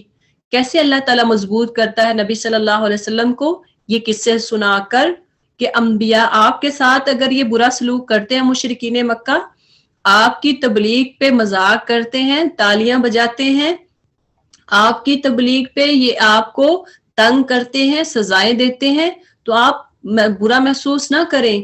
آپ سے پہلے انبیاء کو بھی تکلیفیں دی گئیں، آپ سے پہلے انبیاء کو بھی ستایا گیا۔ وَقُلْ لِلَّذِينَ لَا يُؤْمِنُونَ، رہے وہ لوگ جو ایمان نہیں لاتے تو ان سے کہہ دو کہ تم اپنے طریقے پر کام کرتے رہو اور ہم اپنے طریقے پر کیے جاتے ہیں۔ انجام کا تو تم بھی انتظار کرو اور ہم بھی کرتے ہیں۔ آخر انتظار کرو اللہ تعالیٰ کیا انجام کرتا ہے لوگوں کا۔ وَلِلَّهِ غَيْبُ السَّمَاوَاتِ وَالْأَرْضِ، آسمان اور زمین میں جو کچھ چھپا ہوا ہے سب اللہ کے قبضہ قدرت میں ہے اور سارا معاملہ اسی کی طرف رجوع کیا جاتا ہے۔ بس اے نبی صلی اللہ علیہ وسلم تو اسی کی بندگی کر اور اسی پر بھروسہ رکھ، جو کچھ تم لوگ کر رہے ہو تیرا رب اس سے بے خبر نہیں ہے۔ اور اب یہاں سے کیا پتا چلا؟ غیب کس کے پاس ہے؟ اللہ کے پاس۔ چھپا ڈکا سب اللہ کو پتا ہے۔ تو کوئی بھی آپ سے برا سلوک کرے، آپ نے اپنا معاملہ اللہ کے سپرد کرنا ہے اور عبادت کرتے رہنا ہے، تبلیغ کرتے رہنا ہے، اپنے آپ کو اللہ کی اطاعت سے باز نہیں رکھنا۔ یہ جتنے بھی آپ کو آپ کا کریکٹر اسیسینیشن کریں، آپ کے کریکٹر کو برا بلا کہیں، آپ نے اللہ کی عبادت میں مصروف رہنا ہے اور توکل علی اللہ کرنا ہے۔ یہ ہے آج کا میسج۔ وما علینا الا البلاغ وآخر الدعوانا ان الحمد للہ رب العالمین۔ سبحان ربک رب العزت عما یصفون وسلام علی المرسلین والحمد للہ رب العالمین۔